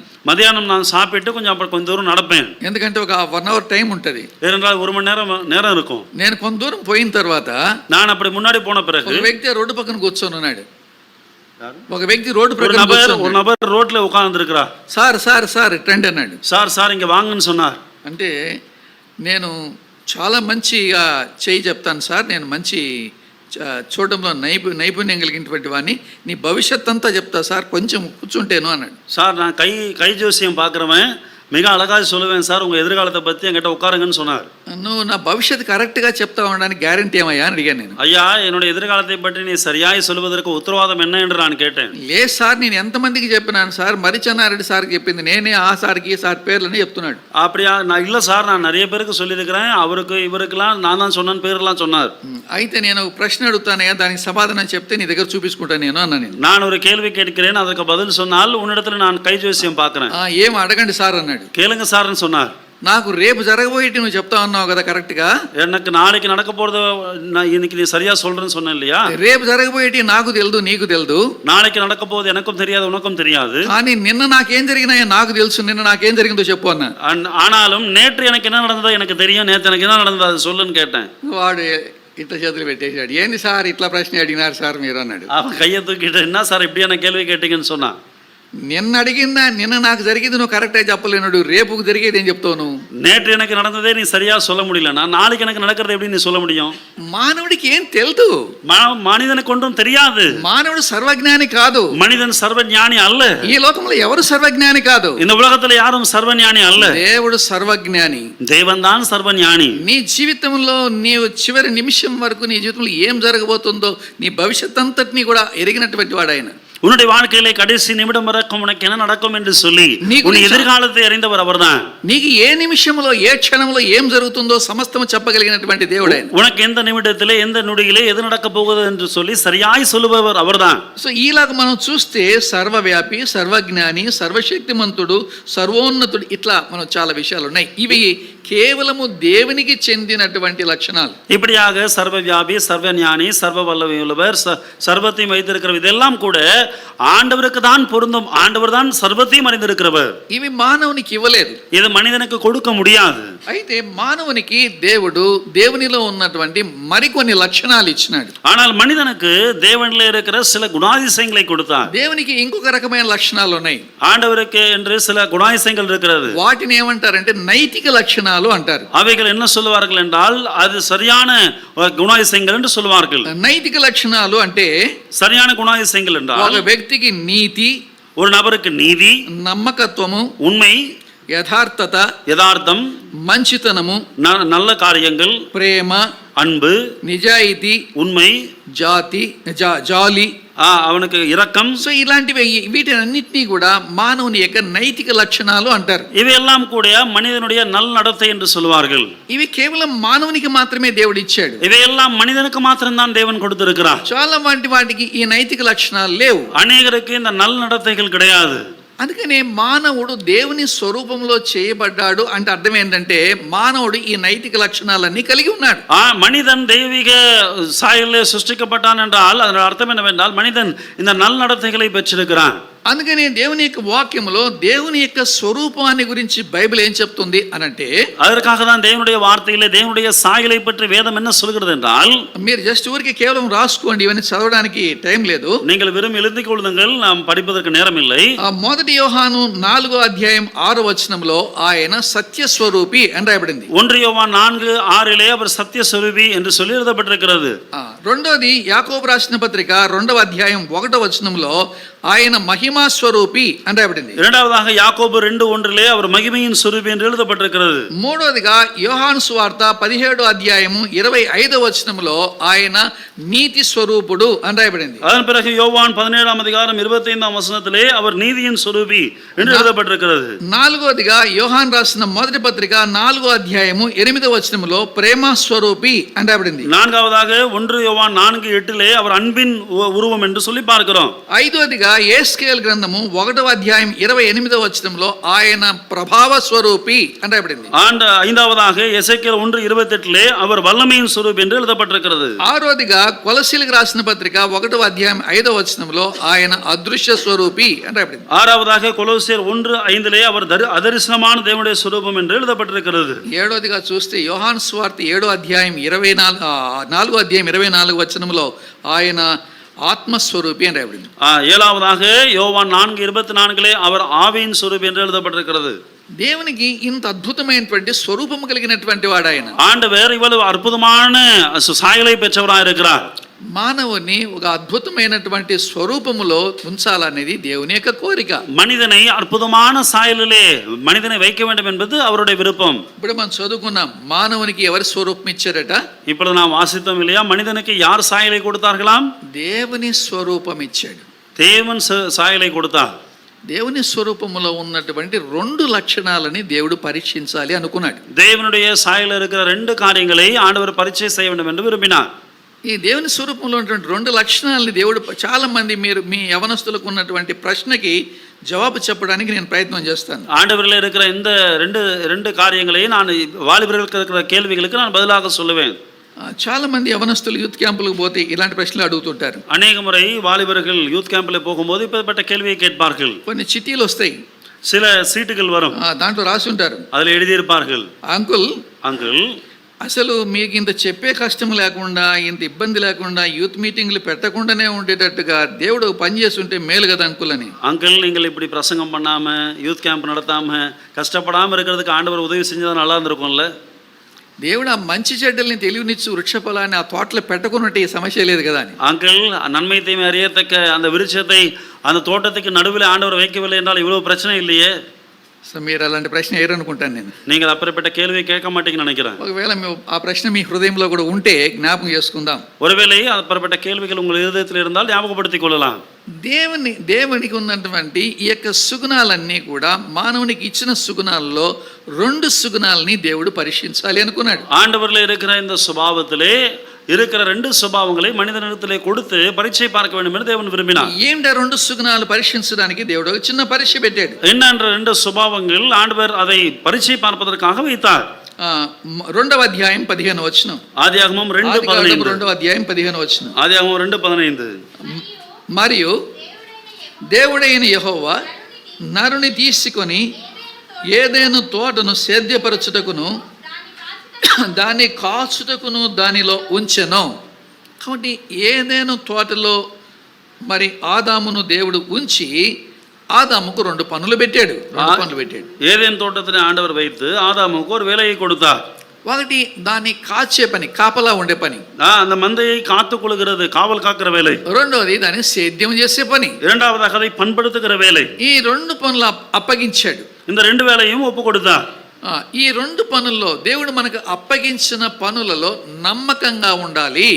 இந்த 2 வேலைகளிலே ஆண்டவர் நமக்கு ஒப்பு கொடுத்த வேலையிலே நாம் உண்மையா இருக்க வேண்டும். అంటే ఈ రెండింటిల్లో దేవుడు మానవుని నుంచి ఎక్స్పెక్ట్ చేసింది ఏంది అని అంటే నమ్మకత్వము. இந்த 2 காரியங்களிலே மனிதனிடத்திலிருந்து ஆண்டவர் எதிர்பார்த்த காரியம் நம்பிக்கை, உண்மை. లేకపోతే నమ్మకము, இல்லை என்றால் உண்மை. లేకపోతే ఫెయిత్ఫుల్నెస్, இல்லை என்றால் உண்மையா இருக்கிற காரியம். లేకపోతే విశ్వాస్యత, இல்லை என்றால் அதிலே நம்பிக்கையா இருப்பது. మనకు మాట అదే కదా, విశ్వాసితే కదా. நான் கேட்பது ஆண்டவரோட உண்மைதானே.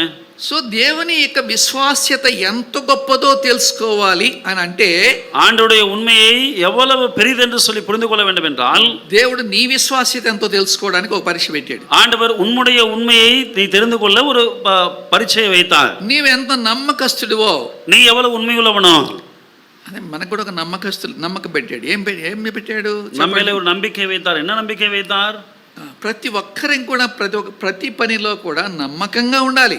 ஒவ்வொருவனும் ஒவ்வொரு வேலையிலும் உண்மையா இருக்க வேண்டும். దేవుడు కోరుకునేటువంటి వాటి విషయంలో నమ్మకము అనేది చాలా ప్రాముఖ్యమైనది. ஆண்டவர் விரும்புகிற விஷயத்திலே நம்பிக்கை என்பது மிக முக்கியமானது. ఎందుకు ఈ నమ్మకం అనేటువంటిది అంత ప్రాముఖ్యమైనది అని అంటే எதற்காக இந்த உண்மை என்பது அவ்வளவு முக்கியமானது என்றால் మీకు అర్థం అవడానికి నేను గుర్తు చేస్తుంటున్నాను. உங்களுக்கு புரிய வைப்பதற்காக நான் இதை ஞாபகப்படுத்துகிறேன். రండి చూద్దాం. నెహెమ్యా గ్రంథము, வாருங்கள் பார்க்கலாம். நெகேமியா எழுதின புத்தகம் 9వ అధ్యాయము 8వ వచనం. 9వ అధ్యాయం 8వ వచనం. అతడు నమ్మకమైన మనసు గలవాడని ఎరిగి కనానీయులు, హిత్తీయులు, అమోరీయులు, పెరిజీయులు, గిర్గాషీయులు అను వారి దేశమును అతని సంతతి వారికి ఇచ్చున్నట్లు అతనితో నిబంధన చేసిన వాడవు. చూడండి, దేవుడు మనతో ఒక నిబంధన చేయాలంటేను, దేవుడు మనల్ని ఆశీర్వదించాలా అంటే మనకేముండాలమ్మా? நம்பகమైన మనస్సు ఉండాలి. ஆண்டவர் நம்முடைய உடன்படிக்கை பண்ண வேண்டும், நம்மை ஆசீர்வதிக்க வேண்டும் என்று சொன்னால் உண்மையுள்ள இருதயம் நமக்கு வேண்டும். దేవుడు నన్ను ఆశీర్వదించలేదు, ஆண்டவர் என்னை ஆசீர்வதிக்கவில்லை. దేవుడు నాకు మంచి మార్కులు ఇవ్వలేదు, ஆண்டவர் எனக்கு நல்ல మార్కை கொடுக்கவில்லை. దేవుడు నాకు ఉద్యోగం ఇవ్వలేదు, ஆண்டவர் எனக்கு வேலை கொடுக்கவில்லை. దేవుడు నాకు మంచి భార్యని ఇవ్వలేదు, ஆண்டவர் எனக்கு நல்ல மனைவியை கொடுக்கவில்லை. దేవుడు నాకు మంచి భర్తని ఇవ్వలేదు, ஆண்டவர் எனக்கு நல்ல கணவனை கொடுக்கவில்லை. దేవుడు నాకు మంచి ఫ్యామిలీ లైఫ్ ఇవ్వలేదు, ஆண்டவர் எனக்கு நல்ல కుటుంబ வாழ்க்கையை అసలు கொடுக்கவில்லை. దేవుడు నాకు ఏం చేయలేదు. ஆண்டவர் எனக்கு ஒன்றுமே செய்யவில்லை. ఎందుకు చేయలేదు? எதற்காக செய்யவில்லை? ఆయన చేస్తాను అని నిబంధన చేశాడు. ఎవరికి? నమ్మకమైన మనస్సు గలవాడికి. அவர் செய்வேன் என்று சொல்லி உடன்படிக்கை செய்தார். யாருக்கு? உண்மையான இருதயம் உள்ளவர்களுக்கு. కాబట్టి మన జీవితంలో నమ్మకమైన మనస్సు, ఆ ఫెయిత్ఫుల్నెస్ అనేటువంటిది చాలా అవసరం. நம்முடைய வாழ்க்கையிலே இந்த உண்மையான இருதயம், இந்த உண்மை மிகவும் முக்கியம். ఆ నమ్మకాన్ని ఆదాములో ఉందో లేదో పరీక్షించాలనుకున్నాడు దేవుడు. அந்த உண்மையை ఆదాములో இருக்கிறதா இல்லையா என்று சொல்லி அவனை சோதிக்க வேண்டும் என்று దేవుని విరుమినాడు. జీవితంలో కూర్చున్న యవనస్తులైన దేవుని పిల్లలారా, మీరు జ్ఞాపకం చేసుకుంటూ ఉండండి, మీ జీవితంలో ఆ నమ్మకత్వాన్ని దేవుడు చూడాలని ఆశిస్తూ ఉంటున్నాడు. உங்களுடைய வாழ்க்கையில இங்க அமர்ந்திருக்கிற வாலிபர்களே, இதை ஞாபகப்படுத்திக் கொள்ளுங்கள். உங்களுடைய வாழ்க்கையில உண்மை இருக்கிறதா இல்லையா என்று சொல்லி ஆண்டவர் எதிர்பார்க்கிறார். నీకు అప్పగించిన పనిలో నీవు నమ్మకంగా ఉన్నావా? உனக்கு கொடுக்கப்பட்ட வேலையிலே உண்மையா இருக்கிறாயா? నువ్వు చదువుకునే పని నీకు అప్పగించారు, ఆ చదువులో నీవు నమ్మకంగా చదువుకుంటున్నావా? உனக்கு படிக்கிற வேலையை ஆண்டவர் ஒப்பு கொடுத்தார், அந்த படிக்கிற விஷயத்துல நீ உண்மையா இருக்கிறாயா? కాలేజీకి వెళ్ళాలి, కాలేజీకి వెళ్ళే పనిలో నమ్మకంగా ఉన్నావా? காலேஜுக்கு போக வேண்டும், காலேஜுக்கு போகிற விஷயத்துல உண்மையா இருக்கிறாயா? రేపు ఎగ్జామినేషన్ ఉంది, దాని కొరకే ప్రిపేర్ అయ్యే విషయంలో నమ్మకంగా ఉన్నావా? நாளைக்கு உனக்கு எக்ஸாம் இருக்கிறது, அதுக்காக ஆயத்தப்படுகிறதுல உண்மையா இருக்கிறாயா? లేదు, ఇంట్లో నీకు ఒక పని అప్పగించి వెళ్ళారు తల్లిదండ్రులు, ఆ పని విషయంలో నీవు నమ్మకంగా ఉన్నావా? வீட்டிலே பெற்றோர்கள் உனக்கு ஒரு வேலையை சொல்லிக் கொண்டு போயிருக்கிறார்கள், அதிலே நீ உண்மையா இருக்கிறாயா? మనం చాలా విషయాల్లో నమ్మకస్తులంగా లేము. நாம் அநேக விஷயத்திலே நம்பிக்கையானவர்களாக இல்லை. దేవుడు నిన్ను ఆశీర్వదించాలి అంటే, దేవుడు నీకు క్షేమం కలగజేయాలంటే నీ జీవితంలోంచి నమ్మకత్వాన్ని నమ్మకాన్ని చూడాలని ఆశిస్తూ ఉంటున్నాడు. ஆண்டவர் உன்னை ஆசீர்வதிக்க வேண்டும், ஆண்டவர் உனக்கு நன்மை கொடுக்க வேண்டும் என்று சொன்னால் உன்னுடைய வாழ்க்கையிலே நீ உண்மையை கடைபிடிக்க வேண்டியது மிகவும் அவசியம். రెండోది, మొట్టమొదటిగా ఈ నమ్మకం విషయంలో ఆదాము ఫెయిల్ అయిపోయాడు. முதலாவதாக இந்த உண்மையின் விஷயத்திலே ஆதாம் தோற்று போனார். ఎట్లా ఫెయిల్ అయ్యాడో ఒక మాట జ్ఞాపకం చేస్తాను నేను. చూద్దాం எப்படி தோற்று போனார் என்று சொல்லி நான் உங்களுக்கு ஞாபகப்படுத்துகிறேன். வாசிக்கலாம். 3వ అధ్యాయము ஆதியாகமம் 3ஆம் அதிகாரம் 9వ వచనం. 9ஆம் వచనం. దేవుడైన యెహోవా ఆదామును పిలిచి నీవు ఎక్కడ ఉన్నావు అనెను. అర్థమైందా? దేవుడు ఆదామును పిలిచి ఒక మాట అంటున్నాడు. ఏమన్నా, నీవు ఎక్కడున్నావు? 9ஆம் వచనం. தேவனாகிய கர்த்தர் ஆதாமை கூப்பிட்டு நீ எங்கே இருக்கிறாய் என்றார். దేవుని మాట పలకడంలో దేవునికి ఉద్దేశం ఏంటంటే నువ్వు ఇప్పుడు ఎక్కడున్నావు అని కాదు. ஆண்டவர் இந்த வார்த்தையை கேட்பதிலே நீ இப்பொழுது எங்கே இருக்கிறாய் என்று அர்த்தம் அல்ல. నీవు ఎక్కడ ఉంటివి, நீ எங்கே இருந்தாய். నిన్ను తోటకి కాపలా ఉండమని చెప్పాను, నువ్వు ఉండమన్న చోట ఉండలేదు కాబట్టి నీకు తెలియకుండానే వాడు లోపలికి ప్రవేశించాడు. వాడు నీ భార్యను కలుసుకున్నాడు, నీ భార్యతో మాట్లాడాడు, తినకూడని చెట్టు ఫలాలు తినమని చెప్పాడు. ఆమె తినేసింది, తినేసి తీసుకొచ్చి నీకు కూడా ఇచ్చింది, నువ్వు కూడా తినేశావు. ఎంత అపనమ్మకస్తుడు అయిపోయినావు. ఎక్కడ ఉండమన్నాను, నువ్వు ఎక్కడ ఉన్నావు అని అంట. உன்னை நான் எதுக்காக இருக்க சொன்னேன், தோட்டத்தை காவல் காக்க சொன்னேன், காவல் காக்கிறதுல நீ தவறி போனாய். அதனாலே இன்னொரு நபர் உள்ளே புகுந்தான். அவன் வந்து உன் மனைவியிடத்திலே ஒரு பழத்தை சாப்பிட சொன்னான், அவனும் சாப்பிட்டான். அதன் பிறகு நீயும் சாப்பிட்டாய். நீ மந்தையை காக்கிற விஷயத்திலே தவறி போனாய். நீ எவ்வளவு உண்மை இழந்தவனாய் காணப்படுகிறாய். మనం ఎక్కడ ఉండాలో అక్కడ ఉండం. நாம் எங்கே இருக்க வேண்டுமோ அங்கே இருக்க மாட்டோம். అందుకనే మనము చాలా కోల్పోయేటువంటి వాళ్ళంగా ఉంటాం. அதற்காக தான் நாம் மிகவும் இறக்கிறவர்களாய் காணப்படுவோம். ఏం కోల్పోతుంటున్నాము అనంటే ఇక్కడ మనం చూస్తూ ఉంటున్నాం కదా. ఏం చూస్తున్నాము? 10వ వచనంలో జవాబిస్తున్నాడు. అందుకతడు నేను తోటలో నీ స్వరము వినినప్పుడు దిగంబరిగా ఉంటిని గనుక భయపడి దాగుకొంటిని అనెను. நாம் எதை இழக்கிறோம் என்பதற்கான பதில் இங்கே இருக்கிறது. 10ஆம் வசனம். அதற்கு அவன், நான் தேவனுடைய சத்தத்தை தோட்டத்திலே கேட்டு நான் நிர்வாணியாய் இருப்பதனால் பயந்து ஒளிந்து கொண்டேன் என்றான். నీ పని విషయంలో నువ్వు ఎప్పుడైతే అపనమ్మకస్తుడుగా ఉంటావో, உன் வேலை விஷயத்தில் எப்பொழுது நீ உண்மையற்றவனாய் இருக்கிறாయో కదా, కాలేజీ కరెక్ట్గా వెళ్ళి ఏ రోజు లెసన్ ఆ రోజు చదువుకొని ఏ రోజు హోంవర్క్ ఆ రోజు చేసుకుంటే పరీక్ష అని భయం ఎందుకు నీకు? காலேஜுக்கு தினமும் ஒழுங்காக சென்று இந்த நாளுடைய சிலபஸ் அந்த நாளிலே படித்தால் இது பரீட்சை வருகிறது, எக்ஸாம் வருகிறது, எதுக்காக பயம் உனக்கு? ఎందుకు నీ పరీక్ష రాయలేనని ఎందుకంటావు? நான் 10 பரீட்சை எழுத முடியாது ஏன் சொல்கிறாய்? నాకు అర్థం కాలేదని అప్పుడు ఎందుకంటావు? எனக்கு புரியவில்லை என்று எதற்காக சொல்கிறாய்? సంవత్సరం అంతా అపనమ్మకత్వము, పరీక్ష వచ్చినప్పుడు భయపడము, வருடமெல்லாம் கூட உண்மையற்ற நிலை, பரீட்சை வரும்போது பயப்படுகிற நிலை. పరీక్ష వచ్చినప్పుడు మనం ఏం చేస్తాం చెప్పండి? பரீட்சை வரும்போது நாம் என்ன செய்வோம் சொல்லுங்க? నేను ఆ పరీక్ష రాయడం లేదు, நான் அந்த பரீட்சை எழுதுகிறது இல்லை. ఎందుకు రాయడం లేదా? ஏன் எழுதுகிறது இல்லை? వదిలేసిన. விட்டுவிட்டேன். ఎందుకు వదిలేసినావు? எதற்காக விட்டுவிட்டேன்? అంటే అది ఫ్యాషన్ అయిపోయింది అన్నమాట ఇప్పుడు. ఇప్పుడు అది ఒక నాగరికமாக విట్టదు. సో కాబట్టి ఇవన్నీ కూడా అపనమ్మకత్వాన్ని బట్టి కలిగేటువంటి విషయాలు. ఇవెల్లాం కూడా నம்பிకై ఉண்மை இல்லாததிலே நடக்கிற காரியங்கள். సరే, ఇప్పుడు దేవుడు పరీక్షించాలనుకున్న ఇంకొక విషయంలో కూడా మరి ఆదాము తప్పిపోయాడు. இங்கே ஆண்டவர் சோதிக்க வேண்டிய இன்னொரு விஷயத்திலே கூட ஆதாம் தவறி போனார். ఎక్కడ తప్పిపోయాడు అని అంటే, ఆదామా నీవెక్కడ ఉంటివి అని అడిగాడు. எங்கே தவறி போனான் என்றால் ஆதாமே நீ எங்கே இருக்கிறாய் என்று கேட்டார். అంటే నువ్వు ఉండాల్సిన చోట లేవు కదా అంటే, ఆదాము చాలా స్ట్రైట్ ఆన్సర్ ఇచ్చి ఉండాలి. நீ இருக்க வேண்டிய இடத்துல இல்லையே என்று சொல்லி கேட்டபோது ஆதாம் நேரடியான ஒரு பதிலை கொடுத்திருக்க வேண்டும். అవునయ్యా, నేను ఉండమన్న చోట లేని కారణాన్ని బట్టే సాతానుడు లోపల ప్రవేశించాడు, నా భార్య అంటే హవ్వను మోసం చేశాడు, ఇద్దరం కలిసి మోసపోయినాము, పొరపాటు అయిపోయింది అని చెప్పి ఉండాలి. ஆமாண்டவரே, நான் இருக்க வேண்டிய இடத்துல இல்லை, அதனாலே பிசாசானவன் உள்ளே வந்தான், மனைவியை அவன் மோசப்படுத்தினான், என்னையும் மோசப்படுத்தினான், 2 பேரும் మోసపడితే విట్టோம், మోసమాగి విట్టோம் என்று சொல்லியிருக்க வேண்டும். అలా చెప్పి ఉంటే దాన్ని ఏమంటారంటే యథార్థత అంటారు. அப்படி சொல்லியிருந்தால் அதன் பேர் யதார்த்தம் என்று சொல்வார்கள். దాన్ని ఇంగ్లీష్లో అప్రైట్నెస్ అని రాయబడింది. அதுதான் ఆంగ్లத்திலே ఉత్తమం என்று எழுதப்பட்டிருக்கிறது. అంటే వంకర లేనితనము అని అర్థం. அது కోణలు ఇల్లాద కార్యం என்று అర్థం. నువ్వు ఎక్కడ పోయినావమ్మాయి, మధ్యాహ్నం నేను కాలేజీకి వచ్చింటే లేవు అని అన్నారు అనుకోండి, ఇంకెన్ని దొంగ తిరుగుడు సమాధానాలు చెప్తాం మనం. நான் மத்தியானம் காலேஜில் வந்தேனே நீ இல்லையே என்று கேட்டால் நம்ம சுற்றி வளைச்ச பதில் சொல்லுவோம். సో ఈ డొంక తిరుగుడు సమాధానాలు దేవుడు ఇష్టం లేదు, ఆయనకి. சுற்றி வளைச்ச பதில் சொல்றது ஆண்டவருக்கு பிரியமே இல்லை. సో దేవునికి యథార్థత అవసరం, ஆண்டவருக்கு உத்தமம் அவசியம். ఈ యథార్థత విషయంలో కూడా మానవుడు ఫెయిల్ అయిపోయాడు. இந்த ఉత్తమமான விஷயத்திலே கூட மனிதன் தோற்று போனான். మానవుని దేవుడు పరీక్ష చేసింది 2 విషయాలు. மனிதனை ஆண்டவர் சோதித்தது 2 விஷயங்கள். ఒకటి నమ్మకము, ஒன்று உண்மை, రెండోది இரண்டாவது యథార్థత, ఈ ఉత్తమం. ఈ రెండింటిని పోగొట్టుకున్నటువంటి మానవుడు వాని యొక్క స్వరూపం ఏమైపోయిందో మీకు ఒక సంగతిని నేను మీకు గుర్తు చేస్తాను, దాంతో నేను ముగిస్తాను. ఉచితమైతే ఎందుకు ఎంత హెచ్చుగా ఉన్నది ఆయన యొక్క కృప, నీ పట్ల నా పట్ల ఆయన కృప ఎంత హెచ్చుగా ఉన్నది అని చెప్పడానికి నేను ஞாபகம் చేస్తాను. இந்த இரண்டு காரியங்களை எதனால் இழந்து போனான் என்று இரண்டு காரியத்தை நான் சொல்லி முடிக்கிறேன். அதன் பிறகு ஆண்டவருடைய கிருபை எவ்வளவு பெரிதாக இருக்கிறது என்பதை பற்றி பின்னால் நாம் பார்க்கலாம்.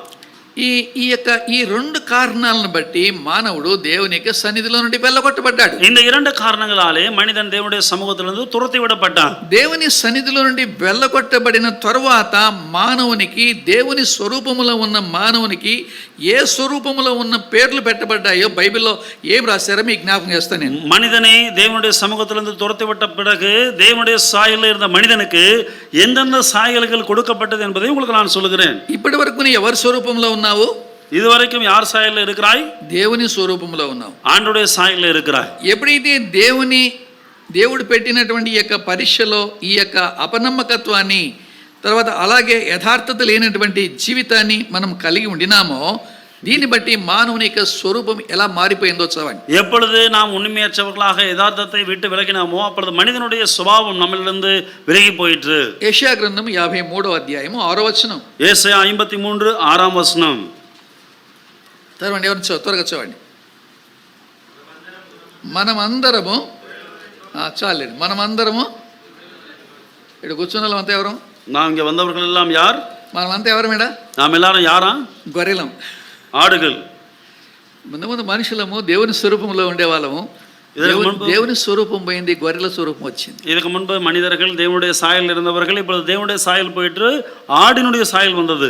అరే గొర్రెలాగా అయిపోయినావేంద్రా అంటే మనం తట్టుకోగలుగుతామని చెప్పండి. டே என்னடா ఆడు மாதிரி ஆயிட்டேன்னு உன்னை பார்த்து சொன்னா நாம் பொறுத்துக்கொள்வோமா? గొర్రెకు గ్రహింపు లేదు, இந்த ఆడుகளுக்கு ఉణర్విல்லை, గొర్రెకు జ్ఞానం లేదు, ఆడుகளுக்கு జ్ఞానం இல்லை, అది ఏం చేస్తుందో దానికి తెలియదు, அது என்ன செய்கிறதோ அதற்கு தெரியாது. అంటే గొర్రెల వలె తోవ తప్పిపోతిమి, మనలో ప్రతి వాడును తనకిష్టమైన త్రోవకు తొలగెను. ఆడుகளை போல வழி தப்பி திரிந்து அவனவன் தன் வழியிலே போனோம்.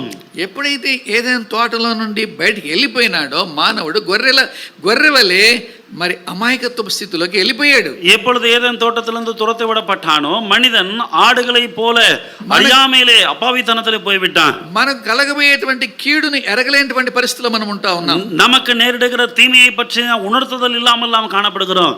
అందుకని ఒక సామెత ఉంది కదా మన తెలుగులో, தெலுங்குல ஒரு பழமொழி இருக்கிறது. ఏం సామెత ఉంది తెలుసా మీకు? என்ன பழமொழி தெரியுமா? గొర్రె కసాయివానే నమ్ముతుందంట, ஆடு கசாப்புக்காரனை தான் நம்புமா. తెలుసా గొర్రె కసాయివాన్ని నమ్మడం అంటే? ஆடு கசாப்புக்காரனை நம்புறதுன்னா தெரியுமா? మంచి గడ్డి మేపేవాన్ని నమ్మదు, நல்ல புல்லு மேய்க்கிறவனை நம்பாது. ఎవరు నమ్ముతుంది? யாரை நம்பும்? తీసుకుపోయి బాగా ఫ్రై చేస్తాడే వాడిని నమ్ముతుంది. கூட்டு போய் வறுத்து தள்ளுவானே அவனை நம்பும். మనం కూడా అట్లాగే నమ్ముతాం. நாமும் கூட அப்படிதான் இருக்கிறோம். ఈ మధ్య మాకు ఒక అమ్మాయి యవనస్తురాలు అమ్మాయి నేను లవ్ చేశానని ஒரு இந்த சமீபத்திலே ஒரு வாலிப பெண் வந்து அங்கிள் இடத்துல நான் லவ் பண்ணுகிறேன் என்று சொன்னார். ఏమ్మా ఎందుకు లవ్ చేసావు నువ్వు అని. ஏம்மா எதுக்காக காதலிக்கிறேன் என்று கேட்டேன். ఏం చేస్తావు అంకుల్, ఇప్పటికి 3 సార్లు సైకిల్లో తిరిగి పలకరించినాడంట. என்ன பண்றது అంకుల్, 3 முறை சைக்கிள்ல வந்து என் கூட பேசினாரு. 3 సార్లు సైకిల్లో తిరుగుతానే లవ్ చేసేసింది. 3 முறை சைக்கிள்ல சுத்தினதுக்கே కాదలిస్టాప్ల. ఎంత అమాయకురాలు, எவ்வளவு అప్పావి அந்த பொண்ணு. ఎంత గొర్రెలైపోయినాం మనం చెప్పండి. நாம் எவ்வளவு ఆడుகளாகி విట్టோம். వాడు కసాయిలాగా నేను తీసుకుపోయి అక్కడ బారేసి వెళ్ళిపోతాడు. அவன் கசாப்புக்காரனை போல உன்னை கொண்டு போய் அறுத்து தள்ளிட்டு தூக்கி போட்டுருவான். ఎంత తెలివి తక్కువతనం అయిపోయిన మానవుని యొక్క జీవితం, எவ்வளவு புத்திமந்தமாகி விட்டது மனிதனுடைய வாழ்க்கை. దేవుని స్వరూపంలో ఉన్నటువంటి మానవుడు అద్భుతమైనటువంటి జ్ఞానము కలిగినటువంటి దేవుని జ్ఞానం ఇవ్వబడినటువంటి మానవుని యొక్క జీవితం గొర్రెలాగా అయిపోయింది. தேவனுடைய சாயலை பெற்று ஆண்டவருடைய கூட அவ்வளவு ஞானமாக இருந்து ஆண்டவருடைய இருந்த பெற்ற மனிதனுடைய வாழ்க்கை இப்பொழுது அப்பாவித்தனமாகி விட்டது. అంత దారుణమైన స్థితిలోకి వెళ్ళిపోయాడు. அவ்வளவு பரிதாபமான நிலைமைக்கு கொண்டு செல்லப்பட்டான். రండి ఇంకొక మాట జ్ఞాపకం చేస్తాను. வாருங்கள் இன்னொரு வார்த்தையை சொல்லுங்க. అంటే మనల్ని పోల్చిన విధానాన్ని బైబిల్లో నేను అక్కడక్కడ 2-3 సంగతులు జ్ఞాపకం చేస్తాను. நம்மை எப்படி வேதாகமத்தில் ஒப்பிட்டிருக்கிறார்கள் சொல்லி 2-3 భాగங்களை நான் சொல்லுகிறேன். యెషయా గ్రంథం 1వ అధ్యాయం 3వ వచనం. యెషయా 1:3 వచనం చదవండి, ఎవరిని చదవండి. ఎద్దు తన కామందు నెరుగును, గాడిద సొంతవాని దొడ్డి తెలుసుకును, ఇశ్రాయేలుకు తెలివి లేదు, నా జనులు యోచింపరు అంటే మానవునికి జీవితాన్ని ఈ రెండు జంతువుల కంటే కూడా ఇంకా దారుణమైన స్థితిలో దేవుడు పోల్చాడు. மனிதனுடைய வாழ்க்கையை இந்த இரண்டு மிருகங்களை காட்டிலும் இன்னும் மோசமாக ஆண்டவர் ஒப்பிடுகிறார். ఎద్దుకు తన యజమానుడు ఎవరో అర్థమవుతుంది, மாட்டுக்கு தன் எஜமான் யார் என்று புரியும், గాడిదకు కూడా తన యజమానుడు ఎవరో తెలుసు, கழுதைக்கு கூட தன் ஆண்டவனை பற்றி தெரியும். కానీ ఈ మానవుడు ఎద్దు కంటే గాడిద కంటే హీనమైపోయినాడే. ஆனால் இந்த மனிதன் மாடை காட்டிலும் கழுதையை காட்டிலும் மிகவும் மோசமானானே. మానవునికి జీవితము ఎద్దు కంటే హీనమైపోయింది. மனிதனுடைய வாழ்க்கை மாட்டை காட்டிலும் மோசமாகி விட்டது. మానవునికి జీవితము గాడిద కంటే హీనమైపోయింది. மனிதனுடைய வாழ்க்கை கழுதையை காட்டிலும் மோசமாகி விட்டது. గాడిద ఎంత బరువునైనా మోయాలి అంటే దానికి ఏం గ్రహింపు లేదు, ఎంత వేస్తారు ఏమిటి అనే విషయం కూడా తెలియదు. இந்த கழுதைக்கு பொதி எவ்வளவு சுமப்பார்கள், அதற்கு மேல எவ்வளவு பலு வைக்கிறார்கள் என்று கூட அதுக்கு தெரியாது. అంటే అర్థం ఏంటి అని అంటే அதனுடைய அர்த்தம் என்னவென்றால் గాడిద గురించి మీకు చాలా మందికి తెలియకపోవచ్చు, கழுதையை பற்றி உங்களுக்கு நிறைய பேருக்கு தெரியாமல் இருக்கலாம். గాడిద యజమానులు చాలా మంది గాడిదకు మేత వేయరు.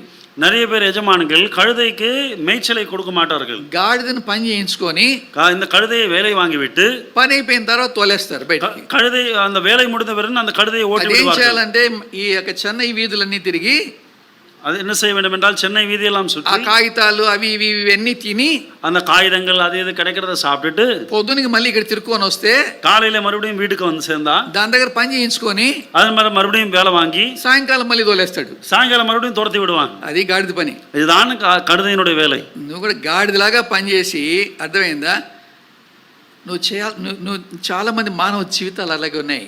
ఎక్కడ నీకు ప్రయోజనం కలగాలో ఆ ప్రయోజనకరమైన స్థలంలో మనం దాన్ని ఉపయోగించడం లేదు. மனிதனுடைய நிலைமை கூட இப்படிதான் இருக்கிறது. நீயும் கூட எங்கே பிரயோஜனமான இடம் இருக்கிறதோ அதை நாம் உபயோகப்படுத்துகிறது இல்லை. ఎంతో ప్రయాసపడి కష్టపడి నెలంతా కష్టపడి సంపాదించిన జీతాన్ని తీసిపోయి, లేకపోతే దినమంతా ప్రయాసపడి సంపాదించిన జీతాన్ని తీసిపోయి మానవులు ఎక్కడ పెడుతున్నారు? மனிதர்கள் நாள் முழுவதும் அல்லது மாதம் முழுவதும் கஷ்டப்பட்ட சம்பளத்தை கொண்டு போய் எங்கே வைக்கிறார்கள்? ఎంత దురదృష్టకరమైన స్థలంలో పెడుతుంటున్నారు, எவ்வளவு துரதிருஷ்டமான இடத்துல வைக்கிறார்கள். అసలు జంతువులు కూడా ఉండలేనటువంటి స్థలంలో వాళ్ళు ఆ జీవితాలను గడుపుతూ ఉంటున్నారు. மிருகங்கள் கூட வாட முடியாத இடங்களிலே மனிதன் தன்னுடைய வாழ்க்கையை கடத்துகிறார்கள். మానవునికి జీవితాన్ని గురించి ఇంకొక రెండు మాటలు జ్ఞాపకం చేస్తాను. மனிதனுடைய வாழ்க்கையை பற்றி இன்னும் 2 వార్తகளை சொல்லுகிறேன். నేను త్వరగా, ఎందుకంటే అయిపోయింది, ఇప్పటికి చాలా టైం అయిపోయింది, నేను ముగిసిపోతుంటున్నాను. சீக்கிரமாக పేతురు రాసినటువంటి 2వ పత్రిక 2 பேதுரு எழுதின நிருபம் 2వ అధ్యాయం 22వ వచనం చదువు ఎవరన్నా. 2 பேதுரு 2:22. కుక్క తన వాంతికి తిరిగినట్టును కడుగబడిన బంది బురదలో దొర్లుటకు మళ్ళినట్టును అను నిజమైన సామెత చొప్పున వీరికి, అంటే ఒక కుక్కతోనూ ఒక పందితోనూ పోల్చాడు. ஒரு நாயோட ஒரு பன்றியோட ஒப்பிடுகிறார். ఇప్పుడు మనని దేవుని స్వరూపంలో ఉన్న వాళ్ళం ఏ స్వరూపంలోకి వచ్చాము? தேவனுடைய சுரூபத்தில் இருக்கிறவர்கள் என்ன சுரூபத்துக்கு வந்திருக்கிறோம்? మనం గమనం చేసుకోండి. గొర్రెలు, ஆடுகள், ஞாபகப்படுத்திக் கொள்ளுங்கள், ஆடுகள், గాడిదలు, கழுதை, మరి తర్వాత ఒక ఎద్దులు, அதன் பிறகு மாடு, ఇంకో చోట గుర్రాలతో పోల్చాడు, இன்னொரு இடத்துல குதிரையோட ஒப்பிடுகிறார், ఇంకో చోట కొంగలతో పోల్చాడు, இன்னொரு இடத்துல மலையோட ஒப்பிடுகிறார், చూస్తే పందితో పోల్చాడు, இங்கே பன்றியோட ஒப்பிடுகிறார், చూస్తే కుక్కతో పోల్చాడు, இன்னொரு நாயோட ஒப்பிடுகிறார். ఇలా ఇవన్నీ మనం బైబిల్లో చదువుకుంటూ పోతే చాలా విషయాలు మనకు కనబడతాయి. வேதாகமத்தில் படித்துக் கொண்டு போனால் అనేక விஷயங்கள் நமக்கு தெரியும். అంటే ఎక్కడ ఉన్నాడు, ఎక్కడ దేవుడు ఉన్నాడు, ఏ స్థితి నీకు ఇచ్చాడు, ఏ స్థితిలోకి నువ్వు వెళ్ళిపోయినావు, எங்கே ஆண்டவர் எந்த நிலைமை உனக்கு கொடுத்தார், எந்த நிலைமைக்கு போய்விட்டாய். ఈ స్థితిలో ఉన్నటువంటి మానవుని, ఇంత అనర్హత కలిగినటువంటి మానవుని, కుక్క స్వభావం కలిగినటువంటి వాడిని, పంది స్వభావం కలిగినటువంటి వాడిని, గాడిద స్వభావం కలిగినటువంటి వాడిని, గొర్రె స్వభావం కలిగినటువంటి వాడిని, ఎద్దు స్వభావం కలిగినటువంటి వాడిని, ఇంత దరిద్రమైనటువంటి స్వభావం కలిగినటువంటి వాడిని తిరిగి దేవుడు అంత గొప్ప హెచ్చైనటువంటి స్థాయిలోకి తిరిగి తన స్థాయిలోనికి తీసుకొని వెళ్ళి అదే స్వరూపాన్ని తిరిగి ఇచ్చి, అదే స్వభావాన్ని తిరిగి ఇచ్చి, అర్థమైందా ఏం చేయాలనుకుంటున్నా అంట? ఒక మాట జ్ఞాపకం చేస్తాను, చూద్దాం. ప్రకటన గ్రంథము 21వ అధ్యాయం. இப்படிதான் இத்தனை மிருகங்களுடைய சுபாவத்தை வைத்திருக்கிற மனிதனை ஆண்டவர் மறுபடியும் என்ன செய்கிறாராம்? வாசிப்போம். வெளிப்படுத்தின விசேஷம் 21ஆம் அதிகாரம். ప్రకటన గ్రంథం 21 వచనం త్వరగా చదవమ్మా. 21 வெளிப்படுத்தின விசேஷம் 21:3 వాసింగల్. అప్పుడు ఇదిగో దేవుని నివాసము మనుషులతో కూడా ఉన్నది, ఆయన వారితో కాపురముండును, వారాయన ప్రజలయ్యుందురు, దేవుడు తానే వారి దేవుడై ఉండి, ఎవరైనా కుక్కతో కాపురం చేస్తారండి? யாராவது நாயோட குடும்பம் நடத்துவாங்களா? ఎవరైనా గాడితో కాపురం చేస్తారా? யாராவது கழுதையோட குடும்பம் நடத்துவாங்களா? ఎవరైనా గొర్రెతో కాపురం చేస్తారా? யாராவது ஆடோட குடும்பம் நடத்துவாங்களா? ఎవరైనా ఎద్దుతో కాపురం చేస్తారా? யாராவது மாட்டோட குடும்பம் நடத்துவாங்களா? ఎవరైనా పందితో కాపురం చేస్తారా? யாராவது பன்றியோட குடும்பம் நடத்துவார்களா? ఎలాంటి స్వభావం కలిగినటువంటి మానవుని తిరిగి సమకూర్చుకొని వాని ఎడల అద్భుతమైన ప్రేమను చూపించి తన స్వభావాన్ని తిరిగి చేసుకొని వానితో సదాకాలము కాపురం ఉండే అనుభవంలోనికి తీసుకొని వెళ్ళాలన్న దేవుని యొక్క కోరికే దేవుని యొక్క అద్భుతమైన కృప. ఆయన కృప ఈస్ గ్రేట్ అంటే இப்படிப்பட்ட சுபாவங்களை பெற்றிருக்கிற மனிதனை மறுபடியுமாக தன்னுடைய சாயலிலே கொண்டு சென்று மறுபடியுமாக எல்லாவற்றையும் ஒன்று திரட்டி அவனை மறுபடியும் சீரமைப்பதுதான் அவருடைய கிருபை பெரிது என்று சொல்ல முடியும். ఇలా చాలా మంది టీచర్లు ఉండొచ్చు. మీరు இங்க இருக்கிறவர்கள் நிறைய பேர் டீச்சர்ஸ் இருக்கலாம். 35 మార్క్స్ పాస్ మార్క్స్, 35 మార్క్ தான் பாஸ் మార్క్. 32 వచ్చాయి, 32 మార్క్ வந்தது. సరే ఒక 3 మార్కులు అక్కడ ఇటు కలిపి 35 వేసి పాస్ చేసి, சரி ஒரு 3 మార్క్ போட்டு அவனை பாஸ் பண்ணிடலாம். 0 మార్కులు వచ్చాయి, 0 మార్క్ வந்தது. వాడిని పాస్ చేయాలంటే ఎవరైనా ఇష్టపడతారా? அவனை பாஸ் பண்ணணும்னு யாராவது விரும்புவீங்களா? అంటే మనకి ఎన్ని మార్కులు వచ్చాయి ఇప్పుడు? நமக்கு ఇప్పుడు எத்தனை మార్క్ வந்திருக்கிறது? 0 మార్కులు వచ్చిన నిన్ను, 0 మార్క్ வந்திருக்கிற உன்னை 35% కాదు 100% మార్కులు వేసి ఆయనతో పాటు తీసుకొని వెళ్ళి సదాకాలము దేవుడు ఉండేటువంటి ఆ శాశ్వతమైనటువంటి రాజ్యములో నీతో కూడా కాపురము చేయాలా అనుకున్నాడే, దాన్ని ఆ ప్రేమనే కృప అంటారు. 0 மார்க்கில் இருக்கிறவனுக்கு 35 மார்க்கில் 100% மார்க் கொடுத்து அவரோட இருக்க வேண்டும் என்று சொல்லி எல்லாவற்றையும் அவர் சீர்படுத்துகிறாரே, அதுதான் அவருடைய மகா கிருபை என்று சொல்ல முடியும். దేవునితో ఉండడానికి ఏ విధమైన అర్హత మనకు లేదు. ஆண்டவரோட இருப்பதற்கு எந்த விதமான தகுதி நமக்கு கிடையாது. మనకి ఎలాంటి ఫిట్నెస్ లేదు, நமக்கு எந்த விதமான தகுதியும் கிடையாது. మనం ఏ విధముగాను దేవునితో ఉండడానికి వీల్లేదని వెళ్ళగొట్టబడినటువంటి వాళ్ళం. ஆண்டவரோட இருப்பதற்காக எந்த தகுதியும் இல்லாமல் நாம் துரத்தி விடப்பட்டவர்கள். ఇంత ఘోరమైన పరిస్థితుల మధ్య ఉన్నటువంటి యొక్క మానవుని తిరిగి సమకూర్చుకొని, எவ்வளவு கோரமான நிலைமையில் இருக்கிற மனிதனை மறுபடியுமாக அவர் ஒன்று திரட்டி వాని తన సొంత కుమారునిగాను సొంత కుమార్తెగాను చేసుకొని, அவனை தன்னுடைய சொந்த குமாரனாக குமார்த்தையாக அவர் சேர்த்துக்கொண்டு తన కుమారుని యొక్క విలువైన రక్తము ద్వారా నిన్ను కొనుక్కొని, அவருடைய குமாரனாகிய விலையேறப்பட்ட ரத்தத்தினாலே உன்னை அவர் கொண்டு ఆయన సంఘములోకి నిన్ను తీసుకొని వచ్చి, அவருடைய சபையிலே உன்னை கொண்டு வந்து నేను ఇక్కడ కూర్చోబెట్టి, உன்னை இங்கே உட்கார வைத்து నిన్ను సిద్ధపరిచి, உன்னை ஆயத்தப்படுத்தி పెళ్లి కుమార్తెగా చేసి, మనవాటియాగ செய்து ఆయనతో కూడా సదాకాలం ఉండేటువంటి ఆ గొప్ప భాగ్యాన్ని, ఐశ్వర్యాన్ని, శాశ్వతమైనటువంటి ఆ యొక్క ఐశ్వర్యాన్ని నీకు ఇవ్వాలని కోరుకుంటున్నదే దేవుని యొక్క కృప.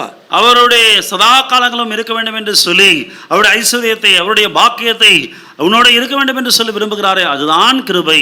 అందుకనే యెహోవా కృప చాలా హెచ్చుగా ఉన్నది.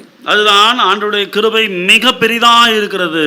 ఈ రాత్రికాల సమయంలో దేవుని ఎడల నీ కృప ఎంత హెచ్చుగా ఉందో నీకు అర్థం చేసుకోవాలంటే, what is your real position now అని నువ్వు ఆలోచించు. இந்நாட்களிலே இந்த இரவு வேளையிலே ஆண்டவருடைய கிருபை உன் பட்சத்தில் எவ்வளவு பெரிதா இருக்கிறது என்பதை நீ புரிந்து கொள்ள வேண்டும் என்றால், இப்பொழுது நீ இருக்கிற உண்மையான நிலை என்ன என்பதை நீ தெரிந்து கொள்.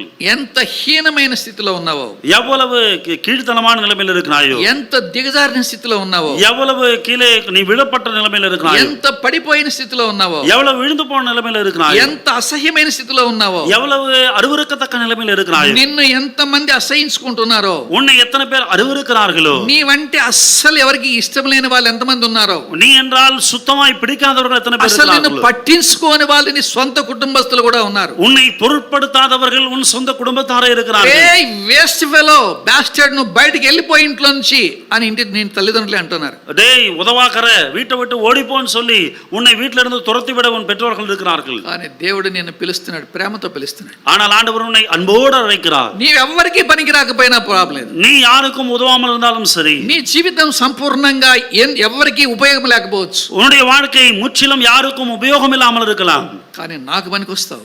ஆனால் எனக்கு நீ உபயோகப்படுவாய். నేను నిన్ను బాగు చేసుకోగలను, நான் உன்னை சீர்படுத்த முடியும். నిన్ను నా తిరిగి నా ఒరిజినల్ స్థాయికి తీసుకురాగలను, நான் மறுபடியும் உன்னை என்னுடைய சாயலுக்கு கொண்டு வர முடியும். నిన్ను నాతో కూడా శాశ్వతమైనటువంటి స్థలములో శాశ్వత కాలము నిన్ను ఉంచుతాను. உன்னை என்னோட நித்திய அன்பினாலே நித்திய காலமாய் உன்னை வைப்பேன். ఈ రాత్రి నా మాట వింటావా? இந்த இரவு என் வார்த்தையை கேட்பாயா? ఈ రాత్రి నీ హృదయాన్ని నాకు ఇస్తావా? இந்த இரவு என் இதயத்தை எனக்கு கொடுப்பாயா? ఈ రాత్రి నాకు లోబడతావా? இந்த இரவு எனக்காக கீழ்ப்படிவாயா? ఈ రాత్రి నాకు విధేయత చూపిస్తావా?